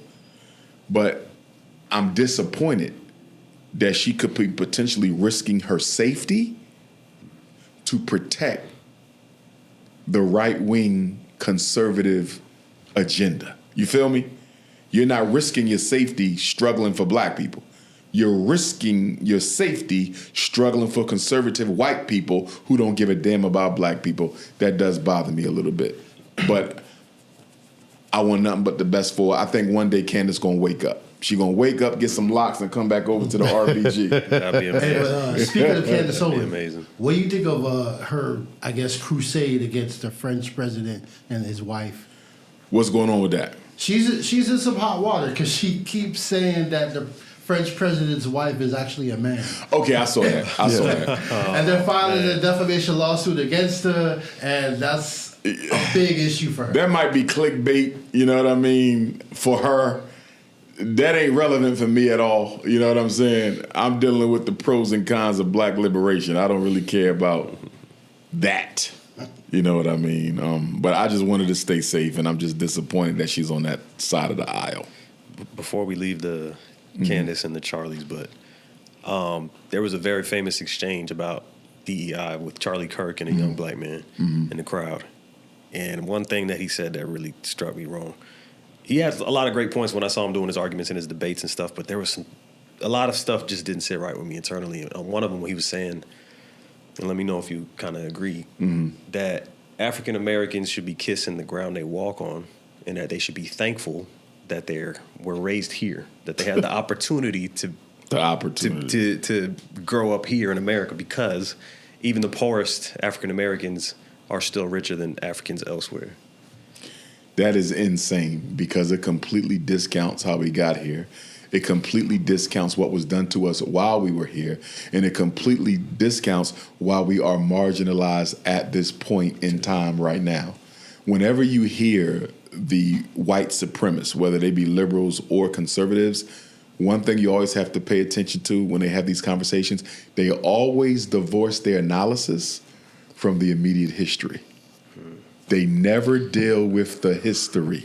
Convenient. Exactly. And they always tell black people what? Stop bringing up the past. Right. And the reason they love to tell black people to stop bringing up the past is because if you bring up the past, you will clearly see who caused the problems that we got in the present. Right. You see that? Yeah. They don't want you to do a history on poverty. They don't want you to do a history on mass incarceration. They don't want you to do a history on wealth ownership. Because if you do a history on it, the further back you go, the more obvious it becomes who started these problems. The Kerner Commission. I don't know if y'all read it. I recommend you read it. The Kerner Commission was a presidential study commissioned by President Lyndon Baines Johnson in 1967. In 1967, there was over 100 race riots in America. This is the year before they killed King. And then when they killed King, there was more race riots, right? Right. Lyndon Baines Johnson put together a commission that was headed by a Caucasian named Kerner. So they called it the Kerner Commission. It was a report on the civil disturbances. Why were so many riots happening in America? And you know what the Kerner Commission said? Kerner Commission said, what black America will never forget, what white America cannot understand, is that white America is deeply implicated in the ghetto. They created it. They maintain it, and they condone it. And guess what? Lyndon Baines Johnson was so mad at the results of the Kerner Commission, he never spoke on it publicly. And Dr. King was partly murdered because of the Kerner Commission. Because had he got his hands on this report, the government agreeing with everything he'd been saying, he would have been unstoppable. So they had to kill Dr. King to make sure he didn't get to the Kerner Commission report and add that to his repertoire of information against the U.S. government. The Kerner Commission, if you read the Kerner Commission, ain't nothing no Charlie, Kirk, Donald Trump, or anything else anybody can tell you about why black America is in the condition she in. Every problem we got, they created, and they say that in the report. Do you feel as if some black Americans, right, because this is a big problem, right, and a lot of people speak on it, and there seems to be a lot when I speak to certain people, it seems like they have the thought process of, I can't go get that job because I am a black American, or I can't go pursue that career because I'm a black American. Give me a job or a career example. Just being selected at any job. When they put in their resumes, they'll feel like they'll be last, right? Like they won't be considered. And that's largely true, though. Yeah, and here goes why I'm saying this. I feel as though there's a huge disconnect of people that have the intelligence and the wisdom, that were raised with the intelligence and wisdom, and then there's people that just will not pursue something because of it. And I want to know how we could fix that. Okay. Right. Okay, first off, without question, there are structural inequities in career opportunity and employment opportunity. In America today, a white man with a high school diploma makes more than a black man with a master's degree. A white man with a master's degree makes more than a black man with a doctorate. You follow what I'm saying? So that is real. There was a study that was done not too long ago where white men who had a prison record and no college degree, were called back for a job more often than black men with master's degrees with no prison record at all. Right? There was a sister who just did a study. I just saw it the other day. She changed her name to a white woman's name. I saw that. You saw that? Yeah. On what is it? Indeed. What's the thing on? Indeed, yeah. Yeah, Indeed and all those job sites. LinkedIn. Right. And LinkedIn. Yeah. And she passed herself off as a white woman, and she proved that there was discrimination. Same resume, same everything, but when she was Caucasian, way more job opportunities than when she was black. So that's a real thing. How do we change that? You got to change the system. Because here's the thing. We can't deny the American African his humanity for good and for bad. This is what I mean by that. There was a psychological study that was done, I forget the name of it, where they took a rat and they put the rat in a box. And they kept enticing the rat to climb out the box. And every time the rat tried to climb out the box, they kept getting pushed back into the box. So guess what happened after hundreds of times of trying to jump out the box and kept getting pushed back in? They stopped trying to jump out the box. The white man, a Charlie Kirk, will look at that and say, look at the lazy black. Exactly. They not trying enough. That was his game. They not working hard enough. Yeah. What did I say? Don't discount the history. He's not going to talk about the fact that they've been trying to do that for the past 200 years, and they learned through experience that trying to get out the box is not the way you get out. You see that. And the problem with black folks is they say, well, you say try harder and do this and do that, as if we haven't already done that. We know how the system works because we are in it, you see. And then they'll say, well, you know, when your African immigrant brothers and sisters come over here, they do much better. You allow them to do better because they're not the threat that we are. And why are they not the threat that we are? Because if I get out of hand and I'm Cuban, or I get out of hand and I'm Liberian or Ghanaian or Ethiopian, I can be sent back home. They can revoke your citizenship. They can revoke your green card. But when you American African and slavery destroy your natural connection to your land of ancestry, you cannot be deported. The American African is the only group in this country, the only non-white group who cannot be deported. And that's why they have to destroy us from within. Everybody else can be deported. Nobody else is a threat because they can be sent home except us. So what does Dr. Umar say to that American African on how to get past that hurdle when they feel like giving up? It becomes the responsibility of the community to create the opportunities for them. Our children should not be going to war with white folks to try to get a job. You follow what I'm saying? The black community has enough money and enough resources to create the jobs for them. We have to become our own solution. A big reason why we've seen a drop off in race pride is because the American African, we're the only group in the country whose youth can't come to us for the resources they need. If I'm Chinese, I can go to the Chinese community for a job. If I'm Jewish, I can go to the Jewish community for a scholarship. You see that? If I'm an East Indian and I need a place to live, I can go to my own community. When the last time you seen a homeless Chinese person? When the last time you seen a homeless East Indian? You don't, because the community will not allow it. You see that? Yeah. Our solution is the community. We got to get back to it. Everything we need is in the community. The reason we losing is we're practicing Caucasian individualism without the resources the Caucasian has. It's okay for the Caucasian to practice individualism. You want to know why? When he go to Wells Fargo, he going to get that business loan. When he go to Chase Manhattan, he going to get that school loan. They can be individual because they got access to resources. We don't have access to systemic resources, so we have to make them. We have to move out together. Individualism is suffocating the progress of black America. United we stand, divided we fall. What does Stokely Carmichael say? Kwame Ture. If you organize a little, you get a little done. If you organize some, you get some done. But if you don't organize at all, you don't get anything done. Marcus Garvey said the greatest weapon used against the Negro is what?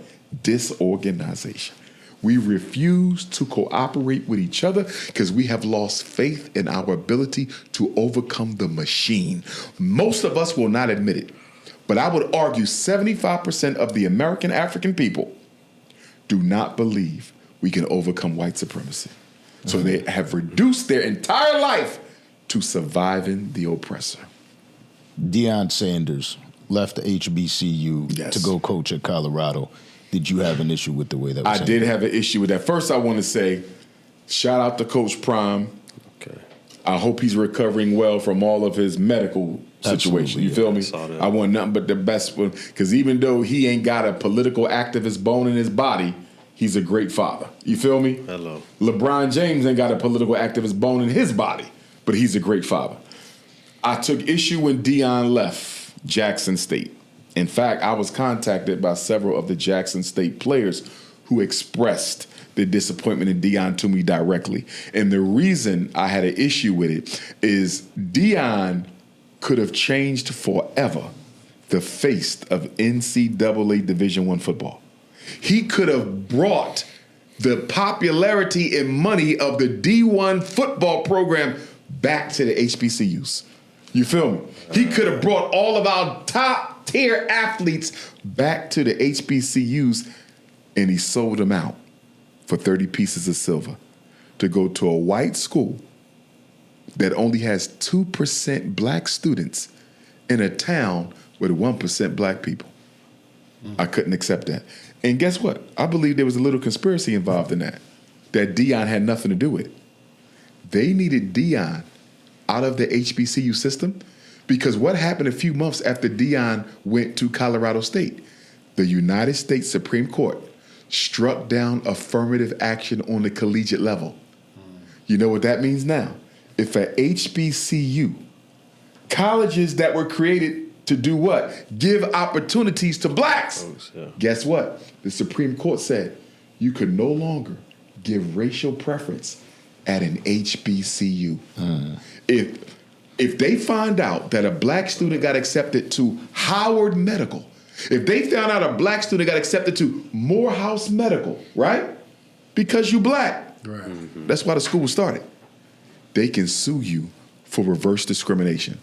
They needed Deion out the way before they did that, because if Deion was still at Jackson State, he would have had to lend his voice to the protest against that Supreme Court decision. So they said, get him out of the HBCU system before the Supreme Court drops this bombshell. Do you know that the white conservatives sent a letter to Howard University, this is about a year ago, threatening Howard, if we find out that you are turning away white students for black ones at an HBCU, we will still sue you for violating 14th Amendment equal protection under the law clause. You heard it from me first. So crazy. They're going to try to close down as many HBCUs as they can. And the ones they can't close down, they're going to try to gentrify them by forcing them to accept more and more white students. And let us be clear, you already have an HBCU that is now a PWI. You know which one it is? Which one? No. Bluefield State in West Virginia is an HBCU that is now a predominantly white institution. I visited it. Crazy. Guess who's going to be next? It could be Howard. Howard has the highest amount of non-American African students in its student population. And they are heavily funded by the U.S. government. They're already the number one FBI recruiting HBCU in the country. Right. More black FBI agents come from Howard than anywhere else, right? Yeah, they're in D.C., so it makes sense. Absolutely, but the way it's going, Howard could very well be the first HBCU this century that is a PWI. Crazy. And you already know that the white faculty professors are overrunning the HBCU professor jobs. Oh, yes. That's where it starts. Oh, yes. You got HBCUs with whole departments, and all the professors are white. The gentrification of the HBCU. And why can't we lose the HBCU? Where do half your teachers come from? Damn near all your doctors, all your lawyers. You feel me? If you get rid of the HBCU, there is no black middle class. If they destroy the HBCU, they destroy the black middle class. Now everybody is working class, underclass, and poverty. Chess. A famous narrative from a lot of people, especially when you go to social media, is that the African-American male runs to the Caucasian women because they're easier to deal with and they support them more. I think that's nonsense. I do think some white women are easier to deal with. I do think some white women may support them more. But the main reason Negroes bunny hop is they value the white woman more than the black woman, which also means they value the white man more than themselves. You cannot show me a black man with a white woman who don't have a self-esteem and racial inferiority complex. Self-hate is the reason they bunny hop. So is that why what you felt about Ish? Well, with Ish, I didn't go that deep with Ish. We didn't go, and I like Ish. Ish is cool. Yeah, no. I didn't go that deep with Ish yet. We might have to have that conversation. We didn't get that deep. You know what I mean? And I don't know what put the light bulb in my head in that moment to ask him if he was a bunny hopper, because it wasn't part of, you feel me? So my ancestors just hit me. Like, it just came out of nowhere. Like, wait a minute. That was fun, though. Because nobody was going to tell me. You feel me? Yeah. So, but it was a good back and forth, but we didn't go that deep, but without question. Yeah, because you could, I'm guessing that you could sense it in their behavior and demeanor. Not really. Not really. I couldn't pick it up. I still don't know what made me. It just came out of nowhere at that second. I still don't know what did it. Robert Griffin. He's oh my God. He's criticized Angel Reese. Coon. There's nothing. It's one thing to be a bunny hopper. It's something completely different to make fun of black women and insult them in the presence of a white woman. Come on, man.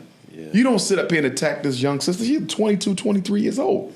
You're going to attack her in the presence of your white wife to make your white wife feel better? And let us be honest, whenever you see a black man with a white woman, anyway, he goes out of his way to ignore the black women that are around.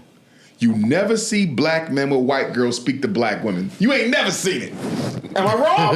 Tell me I'm wrong. I can't pick it right now. You ain't never seen a black man with a white woman speak to a black woman when he with his bunny. He has to overemphasize his commitment to the white girl. Yeah. I got some homeboys straight from Jamaica, and they come down here and they don't want to see nothing, no Jamaican girls. They'll push them out the way to go meet a white girl. Oh my goodness! Yeah, I be seeing it. That's sad. Lying. That's sad. That is sad. Business. You mentioned business with your school. Yes, sir. And how you do business with white people. It's business. Yes. You're in a community in Delaware, Wilmington, that is very selective about how their systems run. Predominantly black city, though, but you're correct. Teachers' unions. Okay. If you can't get the right teachers in there and a white teacher so happens to be overqualified and wants to join in there with you, could you do it? Well, first of all, even though we are independent school, the state of Delaware does not allow you to discriminate on the basis of race, right? With that being said, could we end up with a non-African staff member? Quite possibly. You feel me? Yeah. It's possible. Because here's the one thing we got to be very careful about. Being accused of discriminating against non-blacks with acceptance of students and hiring of our people. You feel me? Because they're going to try to hit us with that. Yeah. Right? Yeah. So we could have a non-African staff. I'm not going to say they're going to be Caucasian, but the possibility is there because we have to make sure that we are heeding the law so it can't be used to shut us down. Yeah. And that probably what went on with the HBCUs, the action that was taken, probably was. But they got enough white people at the HBCUs, though. You feel me? No. What I'm saying is like that's a hit. You know, like it's like okay, you know. I imagine when you heard that, you're like, oh, here we go.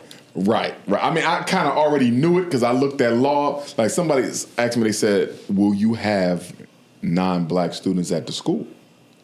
I don't mind. You feel me? I don't mind.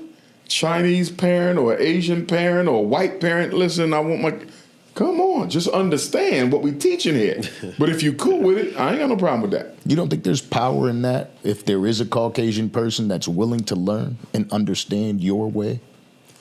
I think it's power in the perception in that if they see that I'm open to that, there may be less discrimination against my students in certain things. You follow what I'm saying? Yeah. That's how I'm looking at it. You know what I mean? They say, okay, you got a couple of white kids in there, a couple of kids. Maybe he ain't what they say he is. You know what I mean? Can't be that radical. Exactly. And remember, the safety of the kids is our priority. Yeah. You know what I mean? And so that's why we would have to consider it.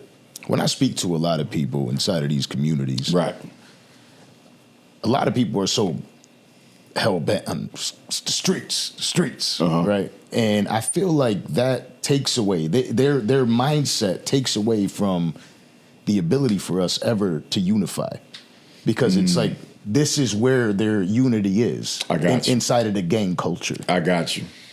I see the same thing in hip hop. I see certain persons in the hip hop community who try to section off hip hop from the rest of black culture. Right? I'm accountable to hip hop, but I'm not accountable to black people. In other words, if I'm using the N-word all in my music, Black America shouldn't say nothing, because this is a part of the hip hop code. And unless other hip hoppers see a problem with this, ain't nothing wrong with it. How in the hell can you separate yourself from the culture that gave birth to that art form? But they try to do that. Same thing what you're saying with the gang culture, right? We exist in this box. Nobody outside the box can say anything to us unless they're inside this box, even though we're destroying everything that's around us. So for me, anything in the black community that does not feel like it should be accountable to the black community should be removed from the black community. You follow what I'm saying? So if the gangs don't feel like they have to be accountable to black people, get rid of them. If the hip hop industry don't feel like it has to be accountable to black people, get rid of it. Anything that does not feel accountable to the black community should not be allowed inside of it. What's your thoughts on Trump going to Chicago with ICE agents trying to break up? He didn't do it though, right? I don't think he's going to. I believe he did. I think They went to Chicago? Yeah, they're snatching people up. Yeah. Okay. Chicago's been going for a couple of days now. Because that is one of the things, right, where, I look at the comment sections and they're like, they need to get rid of these damn gangs. The worst thing black people can do, is tell the government to come into our community and deal with our children for us. The children are how they are because we allowed them to become that way. And to tell Donald Trump to come into the black community and handle my children because I'm too afraid to is a recipe for disaster. Because guess what? They shoot everybody when they come. Do you feel me? When has that ever worked? When has that ever worked? They shooting everybody. Elders, babies, they don't care. It's a recipe for disaster. That is a problem we should be solving ourselves. Black men must take back the black community, not the police. So the narrative is the YNs, right? And I hate that word. I hate it. Yeah, I hate it. I'm not a fan. And when you look in Chicago, they say has, I don't know whether it's right or wrong, but they say there's over 100,000 gang members out there. Okay. And there's constant shootings, constant killings. And again, this is a narrative, right? But we hear it inside of rap culture. Don't go to Chicago. Oh, Chicago's tough. That's the street. Don't go to O Block. I love Chicago. I love it. When you think about the streets of Chicago, is there a realistic way to save these kids from the gang culture now? Absolutely. Give them opportunity. Give them education.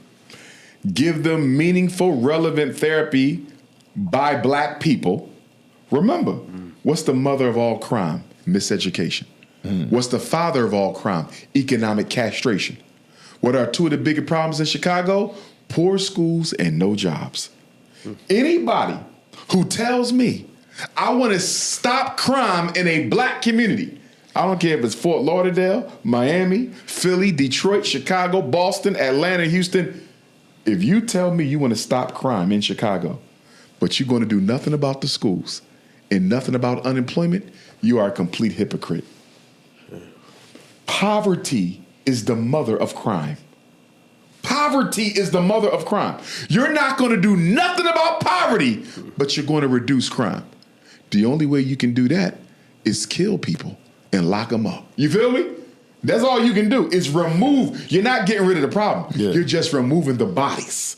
You see what I'm saying? And you're elevating the problem because you're taking the black father away from his home. Bingo. More fatherless children. You perpetuate. They know what they're doing. They're perpetuating more of the same. Keep Cook County Prison filled up in Chicago. Anytime you hear a politician talk about crime and don't talk about schools and jobs, you're dealing with a hypocrite. Period. Imagine going into Chicago and you're giving out $80,000 a year jobs with benefits. Any gang member, $80,000 a year job, you got to sign a contract that you ain't gang banging no more, boom, boom, boom, boom, boom. I promise you, half of them are done. Right. Half of them are done because they care about their babies more than that life. You follow what I'm saying? Yeah. But ain't nobody doing that. Have you ever seen anybody talk about a job or employment system to reduce crime in the black community? Have you ever heard that? I've never heard it. We're going to create jobs in the black community to reduce crime. You never hear that. You can hear the president talking about, we created 1 million new jobs in the past 2 months. I don't see none. Everybody I know unemployed, still unemployed. Where these jobs that y'all talking about? They're going straight to white folks. They don't even hit the ghetto. And you know what? They don't want to employ black people anyway. You want to know why? Because Chicago, like every other major city, is marked for what? Gentrification. Right. If I give you a good paying job, you ain't moving. How I'm going to get you out of Chicago for these white folks to buy up all the land, and now you got a job, you can actually afford a mortgage now? That don't work with what I'm trying to do. They not giving black. Why would you employ a people you trying to exterminate? You can solve a problem like that. They don't want to. They did it for the Jews, Italians, and Irish. Remember, the original gangsters was the Jews, Italians, and Irish. That was the gangbangers and the shoot 'em up boys. Yeah. Right. And then they gave the Irish the fire department in the black community. Excuse me. They gave the Italians the fire department in the black community. They gave the Irish the police department, and they gave the Jews the government jobs. Eliminated crime almost overnight for them people. Where's ours at? What you gonna get black folks? You know how terrifying that sounds to me? Because when I hear that, I think, well, it's clear that white America isn't going to provide that opportunity. They're not. We got to. So what are we going to just continue? How long until it is a decision amongst black America that says it's enough? This is enough, and that scares me because I don't see that day coming soon. And that's why I can't stop doing what I do, because I'm the one who says, listen, I know the government owe us, but if we're going to sit around waiting for them to solve our problems, we'll be exterminated by then.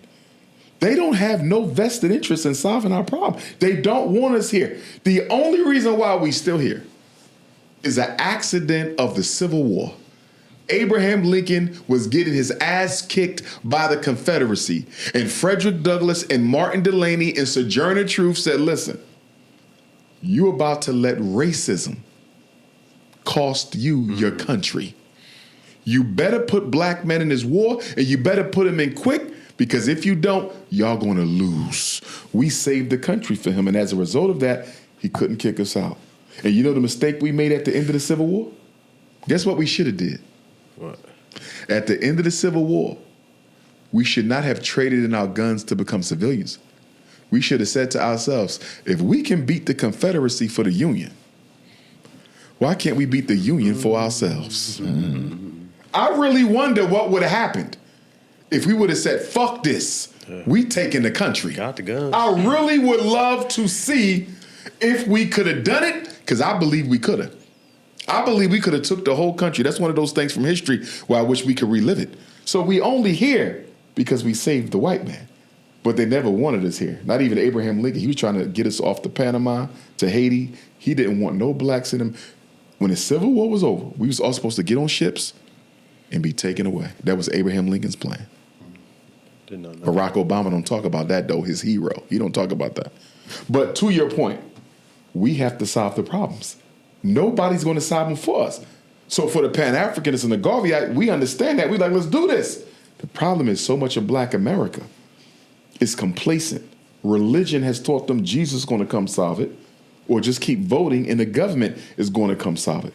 We don't have enough of us who wants to solve our own problems ourselves. Like I said, slavery stole from us the natural desire to want to control your future and your destiny. Most immigrants come to America, what's the first thing they look for? A piece of the community to call theirs. Am I wrong? Sure. Chinatown, Little Italy, Little this. They go to East Indians. Black people don't have that. We don't thirst for power and control because slavery took that. That impulse to do for self, slavery took it. We'll do for our individual selves. I'm talking about for the group. This is why when I see protests, I don't get excited about protests. There was somebody asked me about the Pastor Jamal Bryant Target protest. I support it. Target mistreated black people, and they needed to be reminded of our power. Pastor Jamal Bryant did that. I commend him, right? But guess what? There was no benefit to the black community of the protests. Target got smacked, but we gained nothing. All we did was redirect the black dollar from Target to Costco. Right. Well, another white company. You feel me? Mm-hmm. What would have been the solution? Where is the black superstore? Right. Tell black folks we not buying from nobody. We're going to build our own superstore. Let me give you a comparison analysis. Dr. King, Montgomery bus boycott. 381 days, no black person rode the bus during the Montgomery bus boycott, 1955, right? Mm-hmm. What if Dr. King would have said, because remember the Supreme Court overturned segregation in transportation. Everybody went back to the bus. What if Dr. King would have said, guess what, y'all? Start our own bus line. We starting our own bus line. We not going back to them. Fuck them. That would have been revolution. That's what I needed Pastor Jamal Bryant to do. That's what I need Al Sharpton to do. See, we keep dealing with Band-Aids, not solutions. We need solutions, systems and institutions, but I hardly see anybody building them. So are you more focused on sparking a mind for change? Because you can't realistically think that this change is going to happen in your lifetime. I realistically believe it can. I also realistically understand it's not likely to because the mindset is not there. And is this why you want the schools? Yes, because the school is going to create that consciousness that's necessary for us to solve our own problems. We have to create a new black consciousness that is all about self-determination. Think about it. You don't hear a lot about self-determination, self-reliance, do for self. These are the buzzwords of the Garvey movement. And then, of course, the Honorable Elijah Muhammad borrowed it from Marcus Garvey, and then the Nation of Islam used it as well, right? You don't hear a lot of them words no more. It's all about ask the government, wait for the government, wait for Jesus, wait for Muhammad. No, God gave us the power to solve our own problems. Let's do it. Let me go back to what I was saying about the protests. Street protests, police brutality, right? When one of us die, we burn down the neighborhood. Nothing wrong with that. Riots and rebellions get the attention of the power structure, right? Right. But here's the question. Can somebody name an institution we built as a result of one of those unjustified police killings? I can show you a neighborhood we tore down. Right. Show me what we built for Breonna Taylor. Show me what we built for Trayvon, for Michael Brown, for Philando Castile, for Freddie Gray, for Alton Sterling, for Sandra Bland, for Sonia Manson. You follow me? What school did we erect in Breonna Taylor's name? What hospital did we erect in Sonia Massey's name? What supermarket did we build in the name of Michael Brown? You feel me? Right. Nothing. And do you want to know why? Anger destroys. All you need to do is be angry to destroy. But in order to build, you need love.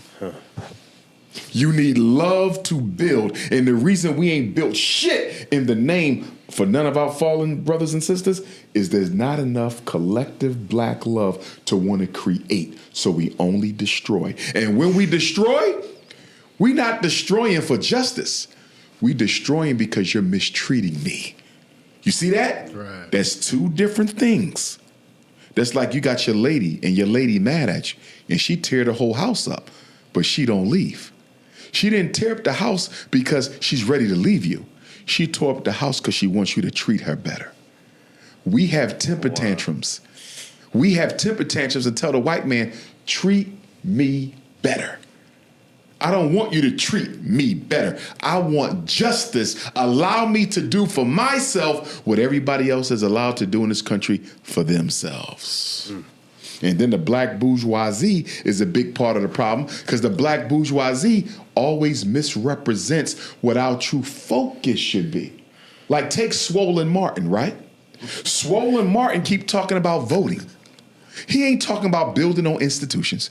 He ain't talking about challenging no power structures. His whole message is vote, vote, vote. It ain't gonna change nothing. And why is his message vote, vote, vote? Because didn't the Democratic Party under Kamala Harris give him about $250,000 to sell black people to the polls on election day? And how did we find that out? The conservatives exposed it. Yep. They came out with a list and said, these are the black folks that the Democrats paid to get you out to vote. And the whole time you thinking they're telling you to vote for Kamala because they think she's best for black folks. I'm being paid to get you out there. Al Sharpton got what? Allegedly about $500,000 to do the same thing. Come on, man. This is about money and opportunities. These are hustlers, man. They don't care about no black justice. They hustlers. So you got Democrat, Republican. When you look at that, you think this is a distraction? Two-party monster. A red wing and a blue wing on the same damn chicken wing. No justice. I don't want a Democratic Party plantation slave, and I don't want a Republican Party plantation slave. What we should do is divest from both, create a black political union or black political party, right? You don't even have to run nobody. You just have to show the Democrats and the Republicans that I got 20 million black votes who have all sworn to vote the same direction. Do you feel me? 20 million. You ain't even need 20 million, 5 million. Because, you know, elections are won on smaller numbers than that. You got elections and won for a couple thousand votes. So if you say I got 1 million black votes and we all vote in the same way, they're going to come to you. See, black people say, why the politicians don't do nothing for us? Because you don't control them. You can only control them with money and with organized votes. We don't use our money and we don't have our votes organized. Why would the Republicans take you seriously if they know you're going to vote for the Democrats no matter what? And why would the Democrats take you seriously if they know you're going to vote for the Democrats no matter what? Remember what Lyndon Baines Johnson said. Lyndon Baines Johnson said, after we passed this civil rights bill, 1964, after we passed this civil rights bill in 64 and this Voting Rights Act in 65, he said, I will have these niggas voting Democrat for the next 100 years. It's on tape. You can listen to it on YouTube. He said it, racist president who started the war on crime. He said, after these two bills, I'm going to have niggas voting Democrat for 100 years. So according to Lyndon Baines Johnson, it ain't going to be until 2065 that we stop voting Democrat. Suckers thinking white people care about us. Insane. AI is a powerful tool. It is. AI, a lot of people recently started getting into translating Adolf Hitler's speeches as he was speaking. I ain't seen that yet. So, and when you hear his message, sounds eerily similar to the problems we're facing. We can't allow the Jewish people to come into our communities to infect our minds. And he seemed to be preaching a message that was very pro my people. I want my people to stay my people. These people are going to come in here and they're trying to change how we think. I am not anti-Semitic or anti-Jewish. Okay. Yeah. But to your point, what a lot of people don't know, right or wrong, is for everybody to decide for themselves. But what a lot of people don't know historically, the reason why Adolf Hitler and his behavior was unjustified, but the reason why he declared war on the Jewish people, number one, their control of the economic system of Germany. They ran the banks, and he felt that they were exploiting his people. Number two, they ran the nightlife, the clubs and the whorehouses and the pornography and the prostitution. Didn't know that. And he felt that it was a degeneracy against the German people, right? And what was the third one? There was a third thing. Oh, the first person to perform transgender surgery was in Germany. And I believe it was a Jewish doctor and transgender activist. Back then. And Adolf Hitler took issue with it. So rightly or wrongly, he felt that there were things being done allegedly by that community that was working against the best interests of his people, with the main two things being the economic control and what he felt was sexual degeneracy and deviancy with the nightlife, as well as some of the non-traditional, non-binary sexual agendas that were being carried on in Germany. Wow. That's stuff I didn't know. Yeah. So, And I hate to bring this name back up, but it's something that it's on my mind right now. We could remove it from the interview. Mm-hmm. You're a very powerful voice on the internet. When I say Dr. Umar, I get excited about certain interviews. So when I go talk to people, I'm like, yo, I'm gonna be interviewing Dr. Umar. Right, you know what I mean? And there's Charleston White. Mm-hmm.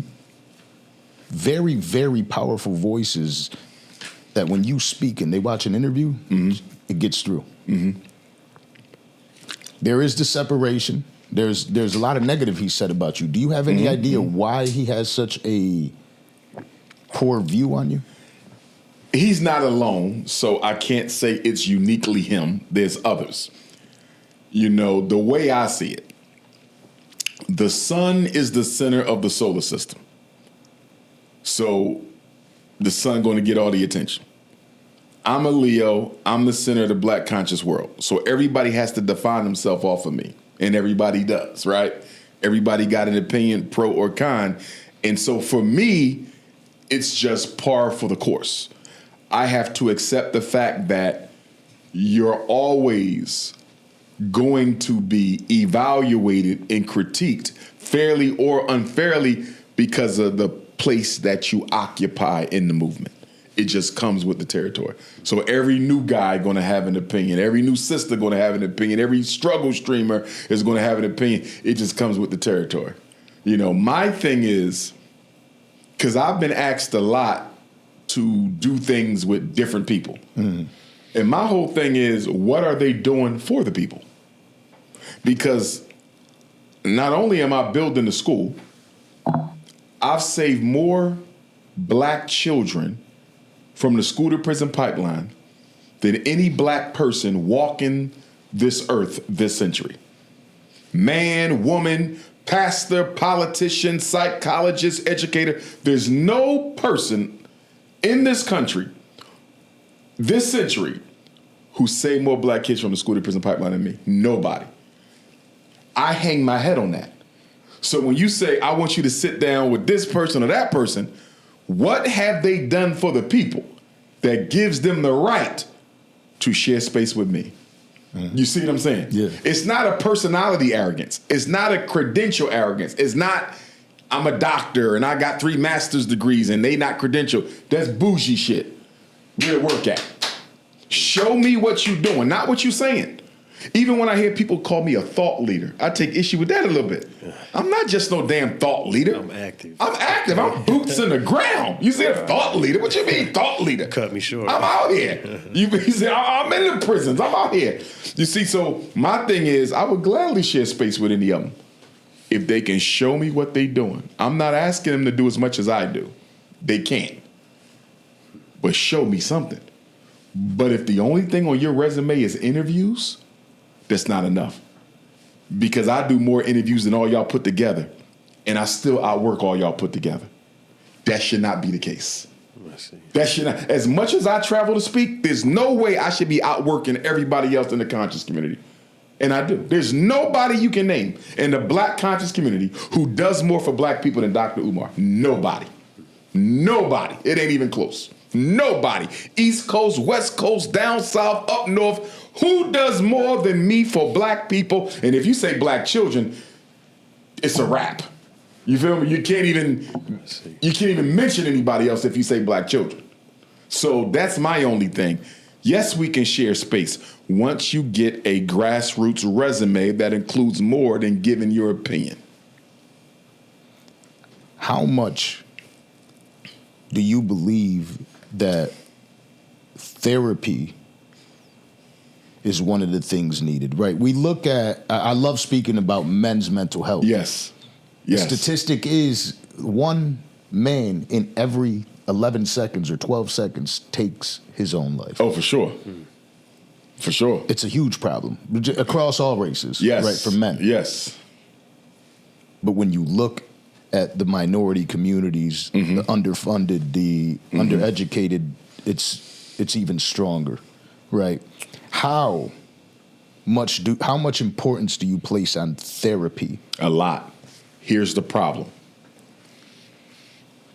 We need mental health, right? Here's the problem. Who created the systems of racism and discrimination in the world? Psychologists. Who was Adolf Hitler's propaganda minister? Joseph Goebbels, a psychologist. Who created the apartheid system in South Africa? A psychologist. Who created the master race theory in Europe? Francis Galton, a psychologist. Who created the segregation in America and said black people were inferior to whites? Psychologists. They were the architects of white supremacy. So how can you tell black people to go to white people for therapy when white people created the very system that's causing your mental illness? You see that? That's number one. Number two, the reason I want black people to be careful with mental health treatment is the white man don't care about us. So why would he care about your emotions? So guess what they're doing now with black folks? Us and our children. You know what they're giving you? Not talk therapy, pill therapy. Do you feel me? Yeah. Another Band-Aid. You said I'm depressed. If you white, we're going to sit down and talk to you. We might give you some scripts, but we're going to talk to you. And once you get a hold of your problem, we could cut you off the script. Black people, you ain't going to have nobody talk to you. You're getting a script. Zoloft, Prozac. You see what I'm saying? So they're basically turning us into drug addicts in the name of mental health. We got all these opioid addicts. You know what these opioid addicts? These the ADHD babies of 10 years ago. These the Ritalin, these the Adderall, the Strattera, the Metadate, the Cycler. They got so used to getting high on ADHD meds, now they on the strip, turned out on the opioids. So black America has to be careful because through mental health, they will engineer the next great wave of drug addicts. Now, I'm disappointed in black psychologists because I don't think we are doing enough. And I don't think the Association for Black Psychologists is doing enough, or the Association of Black Therapists, Association for Black Social Workers, Association for Black Psychiatrists. I don't think none of the black mental health organizations are doing enough to help treat our people. Most people think that if you're a psychologist, you automatically do therapy. Do you know that there are psychologists who are trained with no therapy training? Do you feel me? Yeah. There's psychologists who only teach. There's psychologists who only train. There's psychologists who only write. You follow what I'm saying? Yeah. There's psychologists who only evaluate. Not everybody does therapy. We need more therapists in the black community because too many of our people don't have enough people they can go to talk to. I was going to say, is there a large demographic for the black community in psychiatry? Not enough. Not enough. Remember, first it was only psychiatry. And then after World War I or World War II, it wasn't enough psychiatrists. So then the government gave birth to the psychologists. Because once upon a time, the psychologist was the assistant to the psychiatrist. And then after the war, it was so many people coming back with war issues, they had to elevate the psychologist to work as an independent practitioner separate from the psychiatrist. And the psychiatrists still do therapy, but they more or less write the prescriptions. Right. We don't write scripts. Psychiatrists write scripts. So to your point, we need mental health treatment, but if we got to get it from white people, there will be no healing. But you're a psychologist, correct? Yes. So where do we go? We got to create the systems. We can't go nowhere because don't nobody want us. You see what I'm saying? We have to create the systems. I have an idea. Once FDMG is up, because I got to get that up before I open up any other new initiatives, I'm going to create a mental health advocate system. I can't call them psychologists because that's a legal word. You feel me? Okay. You got to have a credential for that. Right. Mental health advocate, that's not a legal word. Where I'm going to train people on how to do some basic mental health intervention. You follow what I'm saying? Yeah. Somebody suicidal, this is how you deal with it. Somebody on drugs, this is how you deal with it. Somebody alcoholic, this is how you deal with it. Because, you know, going back in our history, we invented social work. Black people did. We invented social work. And part of what we did was we would tend to the mental health needs of our people. But once the white man started training black people and giving them jobs and putting them in positions, we stopped taking care of our own. What did Marcus Garvey do? The Red Cross wouldn't take care of sick black people.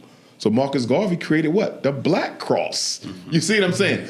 We have to go back to taking care of our own. And mental health is one of those areas where we need somebody to step in, step up, create an army of people. So if there's an issue going on in your house with mental health, you can call us. Look at all the black people who have been murdered by police. I was going to say. When one of their relatives call when they having a mental crisis.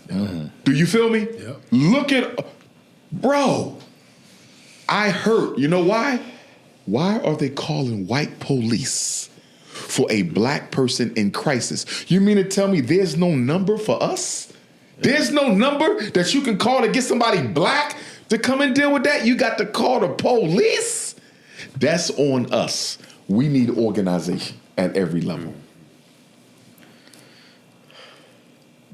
You say you say a lot of you talk like he's good. Yeah, he's good. I'm sitting here. A few things. I'm more educated right now than I was prior to this interview starting. Yes, sir. This is why I'm trying to understand how our billionaires and multimillionaires live with themselves. Because do you know how easy it is to solve some of these problems if you just had a little money? Yeah. I mean, you said it before earlier. They became capitalists. But damn, I'm like, you're from the ghetto. You can't throw some money on the mental health system over here? Not all of it, okay? Don't go broke, but throw me something. Right. Like not me, but do not compromise your economic standing. Correct. But throw me, for example, when we had that wave of police killings under Barack Obama, all the celebrities kept paying for documentaries to be made. So-and-so paid for a documentary on Michael Brown. So-and-so paid for a documentary on the brother, what was his name in New York, who took his life into prison? Remember, there's a young brother. He went to jail in Rikers Island, took his life. Yeah, he came out and took his life. I think Jay-Z paid for that one. Right. Somebody else paid for the Michael Brown documentary. Somebody paid for, and I'm sitting there saying to myself, why are we paying for documentaries only? The documentary ain't gonna change nothing. Yeah. It's gonna highlight their story. It's just short. But what are you doing about the problem that gave birth to the story? And I just keep seeing these celebrities with all this money take the. I just wish one of them would call me up and say, "Listen, Doc, I ain't got much. I'm gonna give you $5 million. You can't spend $1 on yourself because I don't need to. $5 million for your programs. I have a mental health system. I'm gonna definitely have to open up a home for the elderly because our elders are catching hell in these homes, man. They catching hell and they treat them like dirt and garbage. We got to do something about the elderly. We got to do something about the homeless. We got to do something about the youth. We got to do something about the sex trafficking. The number one most desired victim on the underground sex trafficking market is a 12 to 17-year-old black girl. 12 to 17. When I see sisters walking out at night by themselves, going to work, coming from work, yo, I cringe, bro. Because I'm like, she like 100 pounds soaking wet. If they pull up next to her and grab her, she gone. She gone. We as black men should have a transportation system in every city for our women. If you absolutely got to go out at night, job, hospital, we got somebody. We should have our own Uber. You feel me? Our own Lyft. Simple systems that can go a long way to protect. Because, yo, our women, they snatching them up like crazy, man. I'm getting people texting me pictures almost every week. Dr. Umar, can you post this? My niece went missing. Dr. Umar, can you post this? My daughter went missing. Dr. Umar, can you post this? My next door neighbor's daughter went missing. Somebody sent me something in one city. Was it Cleveland? Like 30 girls went missing in the same month. And you know why they snatching them up? Organ harvesting. What's the one thing you need to live that you can't buy at Walmart? A heart, a liver, a spleen, a kidney. Who got the best ones? Black people, because we're compatible with everybody, because we're the mothers and fathers of everybody. Organ harvesting, sex trafficking, Jeffrey Epstein. And don't you find it funny that Donald Trump will not release the information on the Epstein? You know why? Because he would be implicated. Yeah, he did. And a whole bunch of other higher ups will be implicated. Epstein was a mule. Epstein wasn't in charge. He was a flunky. The real people, we don't even know who they are yet, but they in that paperwork. See, so they need them for sex. They need them for organ harvesting. They also need them for. But wasn't Donald Trump one of the first people that actually called him out? I don't know. He was. But they was tight. They was friends. He was friends, but he publicly outed him. He said, "I like girls, but he likes young girls." But guess and what? He was one of the first, and this is just from like the research that I've seen. There was a investigator that called around and didn't get one call back from everybody he called. Donald Trump is the person that picked up the phone and said, I got information on Jeffrey Epstein that I'm going to give to you. Well, check this out. Not to say he guilty, because I don't know. Yeah. I hang with you. You doing some shit you ain't got no business doing. And I'm your closest buddy. What's the first thing I'm going to do? Automatic. Separate myself from you. To me, that don't prove innocence. It might prove greater guilt. Right? Absolutely. and another thing with the sisters, international slavery, right? Send them over to the Middle East somewhere to be slaves. And another one is black women have the mitochondrial DNA, the original Eve gene of the first person to walk the earth. Because white women are not able to procreate as much as black women can. Because I don't know if you noticed, but right now, 25 states, you have more white people dying than being born in this country. In 25 states, that's half. Right? So they're trying to come up with strategies to help white people repopulate themselves. And by the way, they're already a minority, but it's getting smaller, right? They're doing research on black girls and women to see if they can somehow isolate that mitochondrial DNA from the black woman and put it in the white one. So they need black women for a lot of this research. This is a big reason why I haven't done my DNA testing, the ancestry. Yeah, I don't think I'm going to do it. Because, the number one business of the ancestry companies is to sell your DNA to the pharmaceutical companies, the engineering firms, and to the U.S. military. So I believe that this ancestry thing is a big scam to get all black people's DNA in one central repository so they can frame you for crimes, clone you, and create biological weapons for me. I don't trust it. And why do the Mormons have a monopoly on everybody's birth records? Did y'all know that? What is what? The Mormons in Utah have all the birth records in America. Guess who owns Ancestry.com? The Mormons. What? All birth certificates and all birth records in America are with the Mormons. But what? Why do you feel that that's the case? The Mormons and the U.S. government are collaborating on something. Allegedly, that's what I believe. Because why would one group, remind you, the Mormons are a minority. They are small compared to Baptists, Methodists. Right. They small. Right. And you in Utah. Who the hell want to be over there? Right? But yet, I have a monopoly on all birth records in America? And I even heard they keep them underground. They have an underground bunker with everybody's birth information in American history. The Mormons. Why the Mormons? Yeah. You see what I'm saying? There's some shit going on with that. So now they got the birth records, and now we all getting ancestry tests. Think about this now. Here's the records, and then who going to have all the DNA specimens? Shit. You see what I'm saying? I see what you're saying. They working on some real crazy demonic That's shit. some strong data, and we over here giving it up. I want to do, yeah. Here. The Mormons, bro, they run all genealogy. I want to get this right when I say it. Sure. I want to bring up some thoughts that people have had on you. Sure. Vlad, he's called you the Pan-African Prince of Panhandling. When you hear Vlad things, mad because he ain't getting no more interviews. That's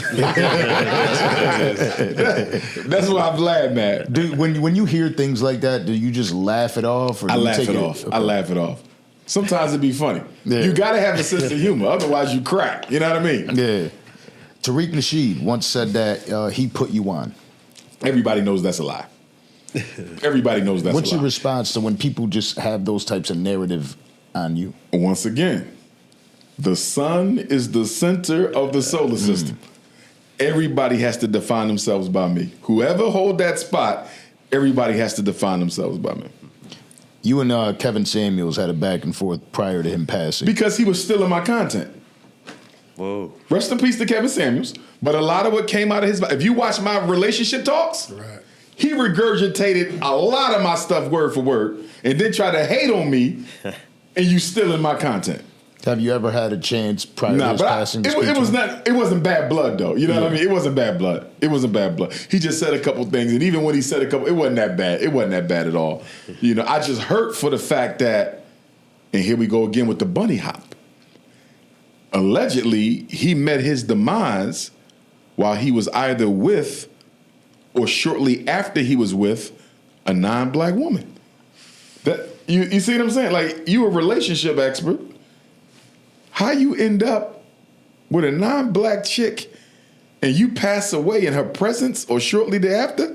That he left under some very suspicious circumstance because he just had an argument with her or something, right? Because it was on video. Yeah, I seen the video when he was looking over his shoulder. Yeah, the next thing you know, he goes. So I'm like, bro, you're supposed to be smarter than that. And it was real quiet after. Yeah. I don't, man.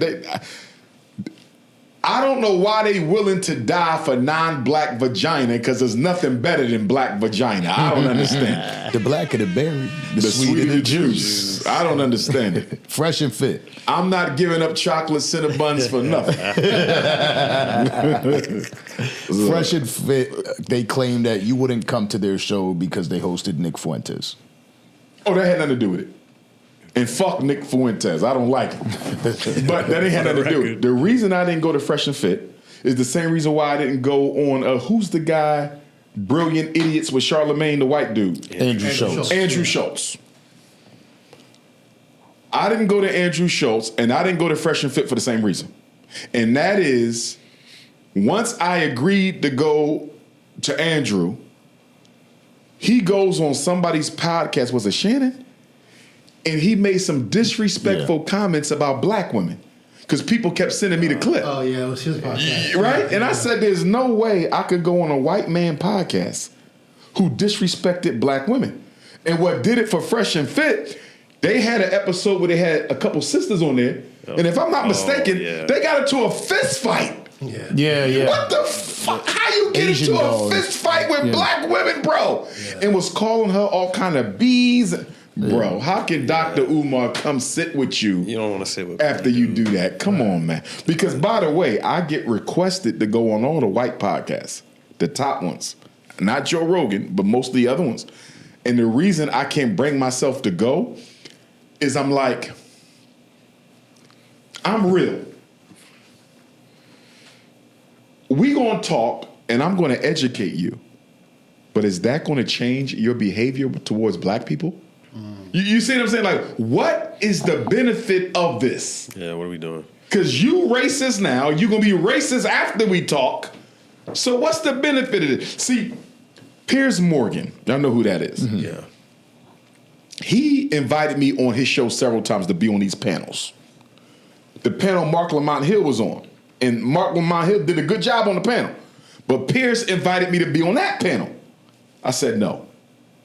He had Cornel West on there a couple days ago and let the white people disrespect the hell out of Cornel West. And the reason I won't go on Piers is because to me, he uses black scholars as clickbait so the other white people on the panel can insult, denigrate, and disrespect them to entertain white folks. I'm not doing that. That's an age-old trick. He had Cornel West. This man is the most decorated black scholar in the country, one of them. Right. And he on a panel with 20 and 30-year-old white folks with no credentials, no knowledge of self, being called names and everything. And he telling Piers Morgan, Piers, get control of your panel. Piers is just sitting there letting the white people disrespect this man. I'm not going on there. That's not cool. I'm not going to tolerate that. Because you got to be careful, white folks. They only want to use us to be made a fool of. Right. So that's why I don't do it. That's why I had to stop going on Fox Soul for a while. because they kept putting me on there with nuts. You know what I mean? Yeah. Well, They had me on, what's the one boy? The coon boy. What is the older dark-skinned brother? He's a super coon. What is his name? Y'all know who I'm talking about. Dark-skinned brother. Skinny. Yeah, it could be. Wait a minute. Candace Owens. Jesse Lee Peterson. Jesse Lee. Okay, I can't take that from They you. had me on there. I don't want to be on here with this idiot. I done been on with them 3 times. I done 3. I don't need no more. I don't need no more no Jesse Lee Peterson. He don't even believe he's being paid. You're not going to tell me that man is not being paid to act like a fool. He's insane. Absolutely insane. So one of the challenges that I thought that would be presented to us to bringing you on the show was our complexion. I'm Puerto Rican and Dominican. He's got about 17 different nationalities. Okay. You know, so why the Danza Project? I go anywhere I'm invited to. You feel me? I ain't got a problem with it. It's just that with the white folks, It's just the narratives that are based around and what these individuals do on their platforms. With white people in particular, what is going to come out of a conversation with you about race that's going to make you live your life or do anything any differently than the way you've been living? You see what I'm saying? White people already know what they've done. They know what the problems are. They know how to solve it. And then they bring us there to gaslight the hell out of us, acting like they don't already know the answers I'm going to give them. I just can't be made a fool of. You know what I mean? Absolutely. And so with the white folks, you know what I'm saying? It's hard for me because I'm like, you already know.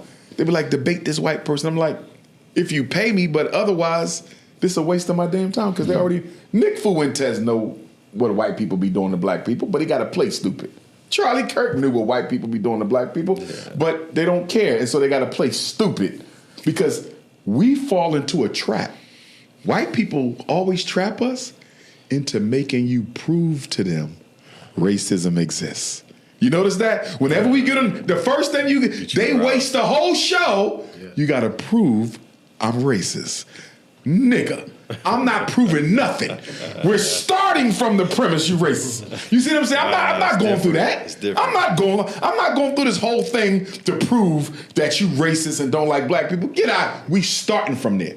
If we can't start from there, ain't no need for no conversation. Because you're not going to gaslight me to that. Well, how do you know I did it because I don't like black people? Shut up. Right. Everything y'all do in America, y'all do because y'all don't like black people. Well, so for me, it's difficult. You know what I'm saying? We got to start from the premise that you're racist. Well, because if not, then it looks like you came up there to point out all the reasons why Thank you're you. better and they're... I'm not doing that. I'm not doing that. It's not a good narrative. I'm not doing that. And now the new thing is they keep trying to get me to do one of these 20 versus ones like the one Candace, not the relationship one, but the political one. Like Amanda Seales, Candace Owens, Charlie Kirk did it. You know what I mean? Where you did, they want me to do Dr. Umar versus 20 snow bunnies. They want me to do Dr. Umar versus 20 snow bunny hoppers, Dr. Umar versus 20 rainbow gangers. Oh, man. What else they want me to do? That's just to water down your message. Yes, Dr. Umar versus 20 black bourgeoisies. Yeah, I'll tell you one that I probably would do. You know one I probably would do? Dr. Umar versus 20 black university scholars. His face right there. His face is just like, I would do them Negroes. Because they be hating. Some of them be hating. Yeah, nah, I see his face on that. I would do that one. I would do that one. On the contrary, I think you would actually do very well in that setting. I think so too. I think you would actually do well. Absolutely. As long as everybody abides by the rules, and if it gets crazy, and keep it clean, keep it professional. I think there's so much clout with all those things. Yeah. So much. You know, like I've been to a few, and like the way they organize it is like, hey, at this moment you're gonna do this, and this moment you're gonna do this, and that. Wait a minute, you saying it's set up? There's a lot of setup. Not the ones he's talking about.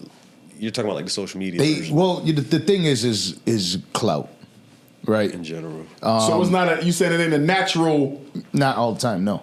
Like for instance, with this podcasting industry, right? One of the things that has slowed our growth is I don't care for it, right? There's a lot of people that could come up here that we could have up here that would be just, you know, they will ask you, hey, well, what can we do?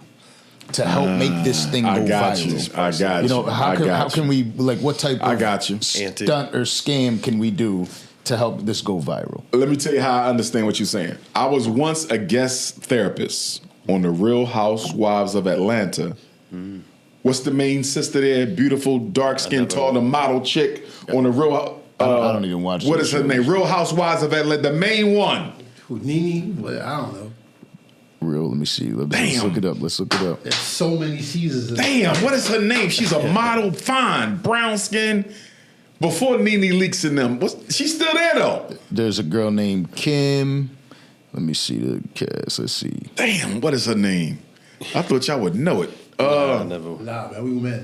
Phaedra Parks, Nene Portia Leakes. Williams, Nene Leakes. Britt Ely, Kelly Farrell, Shamia Morton, Angela Oakley, Cynthia Bailey, Shit. Anyhow. Nene Leakes, Candy Burris, Kenya Moore, Sherry Whitfield. I think it's Kenya. Okay. I think it's Kenya. This is Kenya here?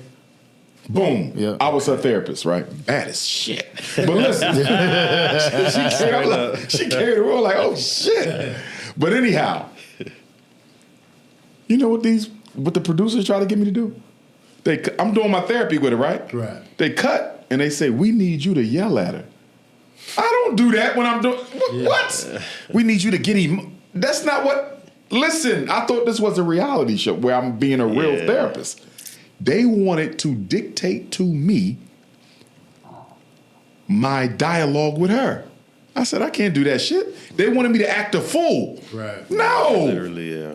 No. So they ended up only using one snippet of my piece. I ran into that again. What's the one that Suki Hana was on down here in Florida?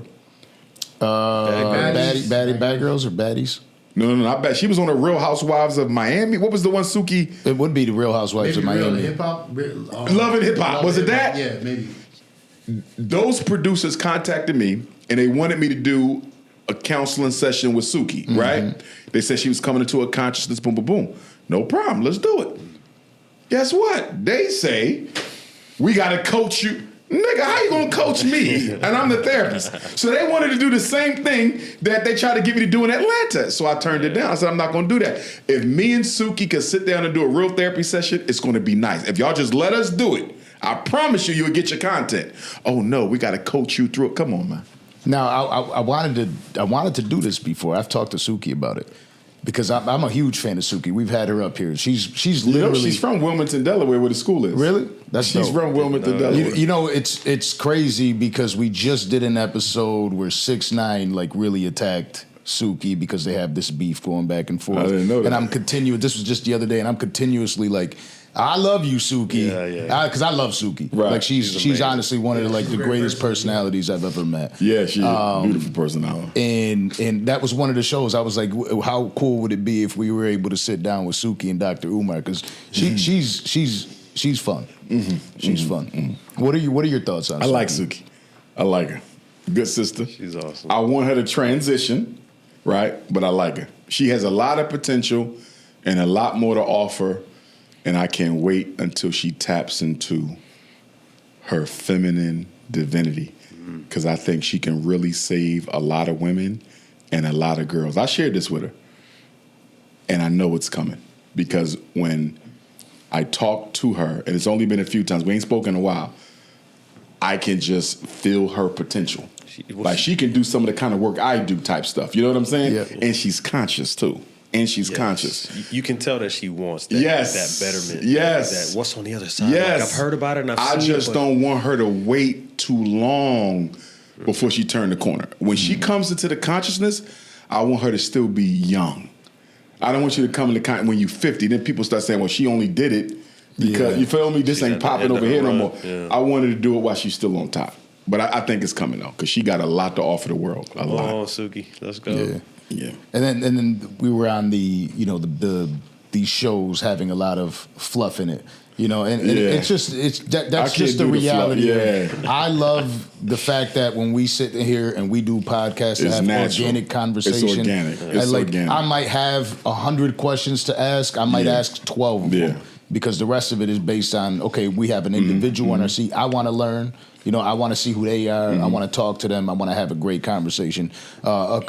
Just two more questions I got for you. One of them is... One thing I wanted to throw out there, though, and this might have been one of your questions. This Puff Daddy verdict. I found it real interesting.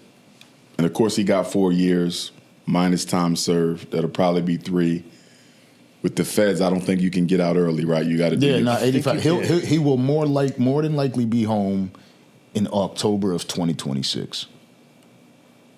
So that's only a year from now. Yeah, because he's going to have an opportunity. He's going to have an opportunity of a rehabilitation program. Okay. And he's also got the time served, 13 months. Right. And then he's going to, if with good behavior, he gets 85% of his time. So you saying in the feds, you don't have to do 100% of the time. 85. You have to do 85. Yeah. But if you take the year off that he already done, that leave you 3. How did you cut it down to 1 from those rehabilitation program, which allows you to leave the prison? Yeah. Okay, he can do that outside. Yeah. Okay.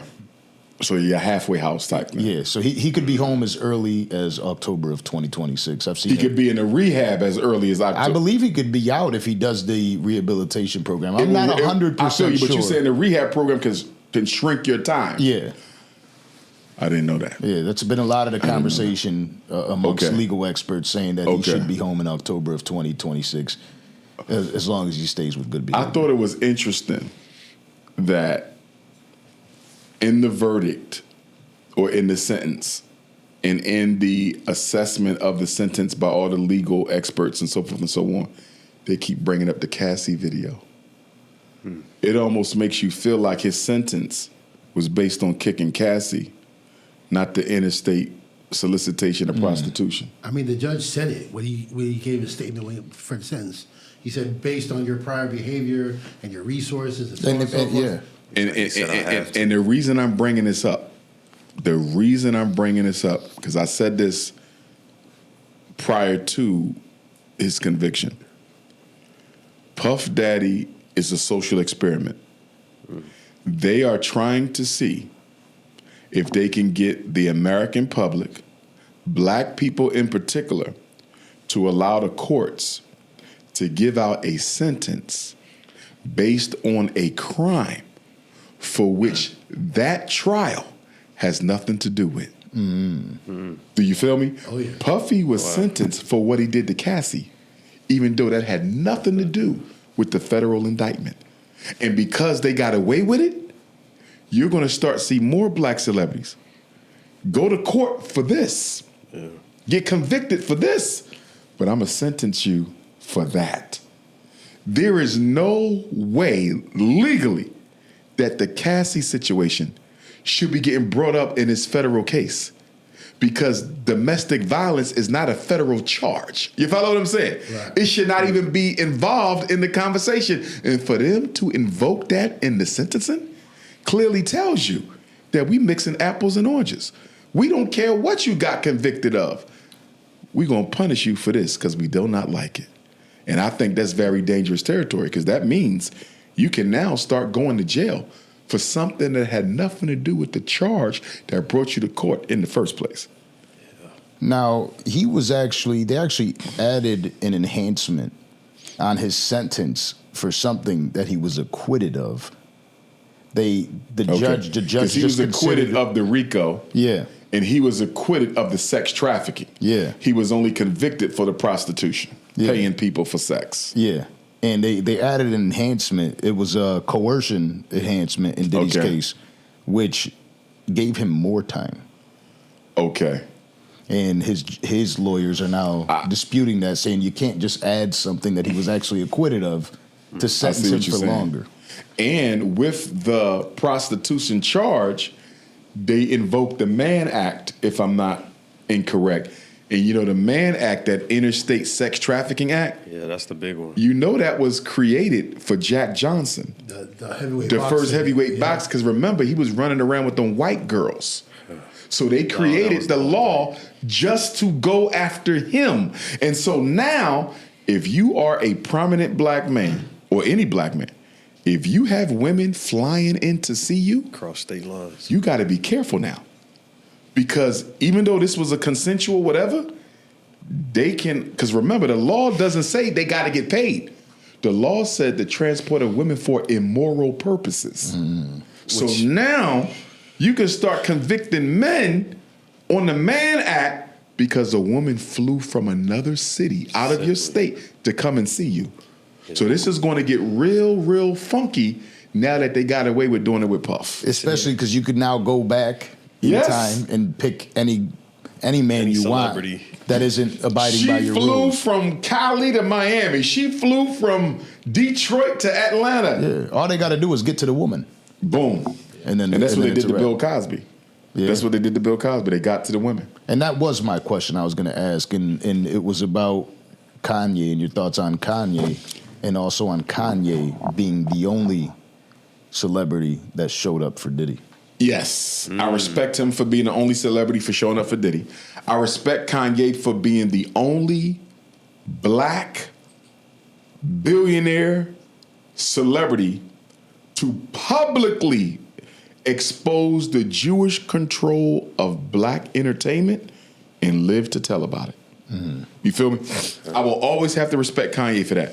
Word. He's the only. Michael Jackson did it, but when Michael Jackson exposed the Jewish control of the music industry, he was kind of on his downswing.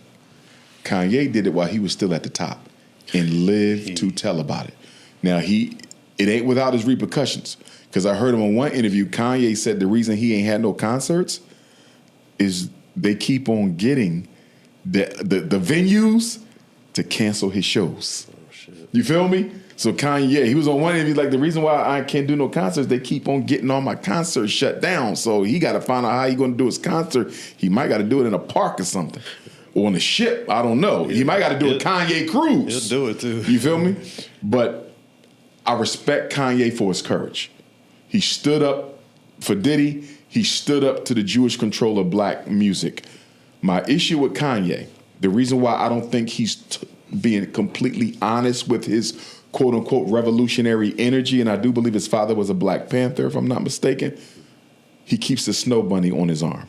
Yeah, I knew the snow bunny was coming. And here's the thing about, remember, what does the white woman represent for the black man? The white woman is the black man's surrender flag. When I come into a room of white people with a white woman, this lets them know you can trust me. This lets them know I'm safe. This lets them know I'm not loyal to my community. So even though he said all that stuff about the Israelis, you still came in a room with a white woman. So that still lets me know at the end of the day, you still have a loyalty to the power structure on some level. You divorce Kim and go get another bunny, I can't respect that. That's deep. I can't respect that.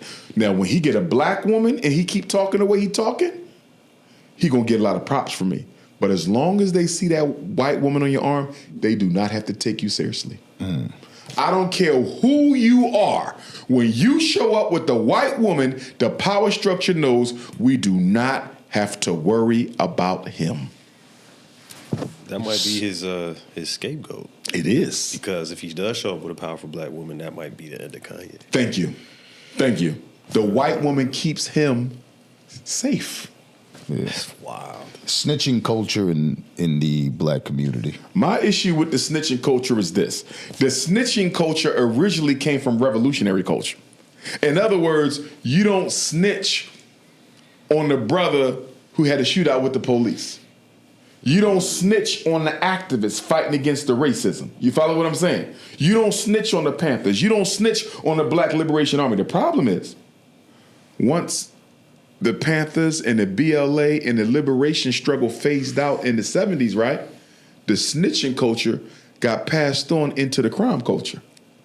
Originally, it was about not snitching on the revolutionaries, not snitching out the activists. That was the original no snitching culture. But when that died out, it automatically became don't snitch on the criminals, don't snitch on the killers. You see what I'm saying? It was originally to protect the activists and the revolutionaries, those who were protecting the black community. And then it became We got to protect those who are hurting the black community. And is that hurting the black community in turn by not snitching on the criminals? That's a difficult question to answer, and I'm going to tell you why. You're turning in the criminals to the very same system that created them. You're turning on the criminals for the police, whose only job is to protect white capitalism from black infiltration. I don't see how it benefits us to tell our enemies from without what our enemies from within are doing.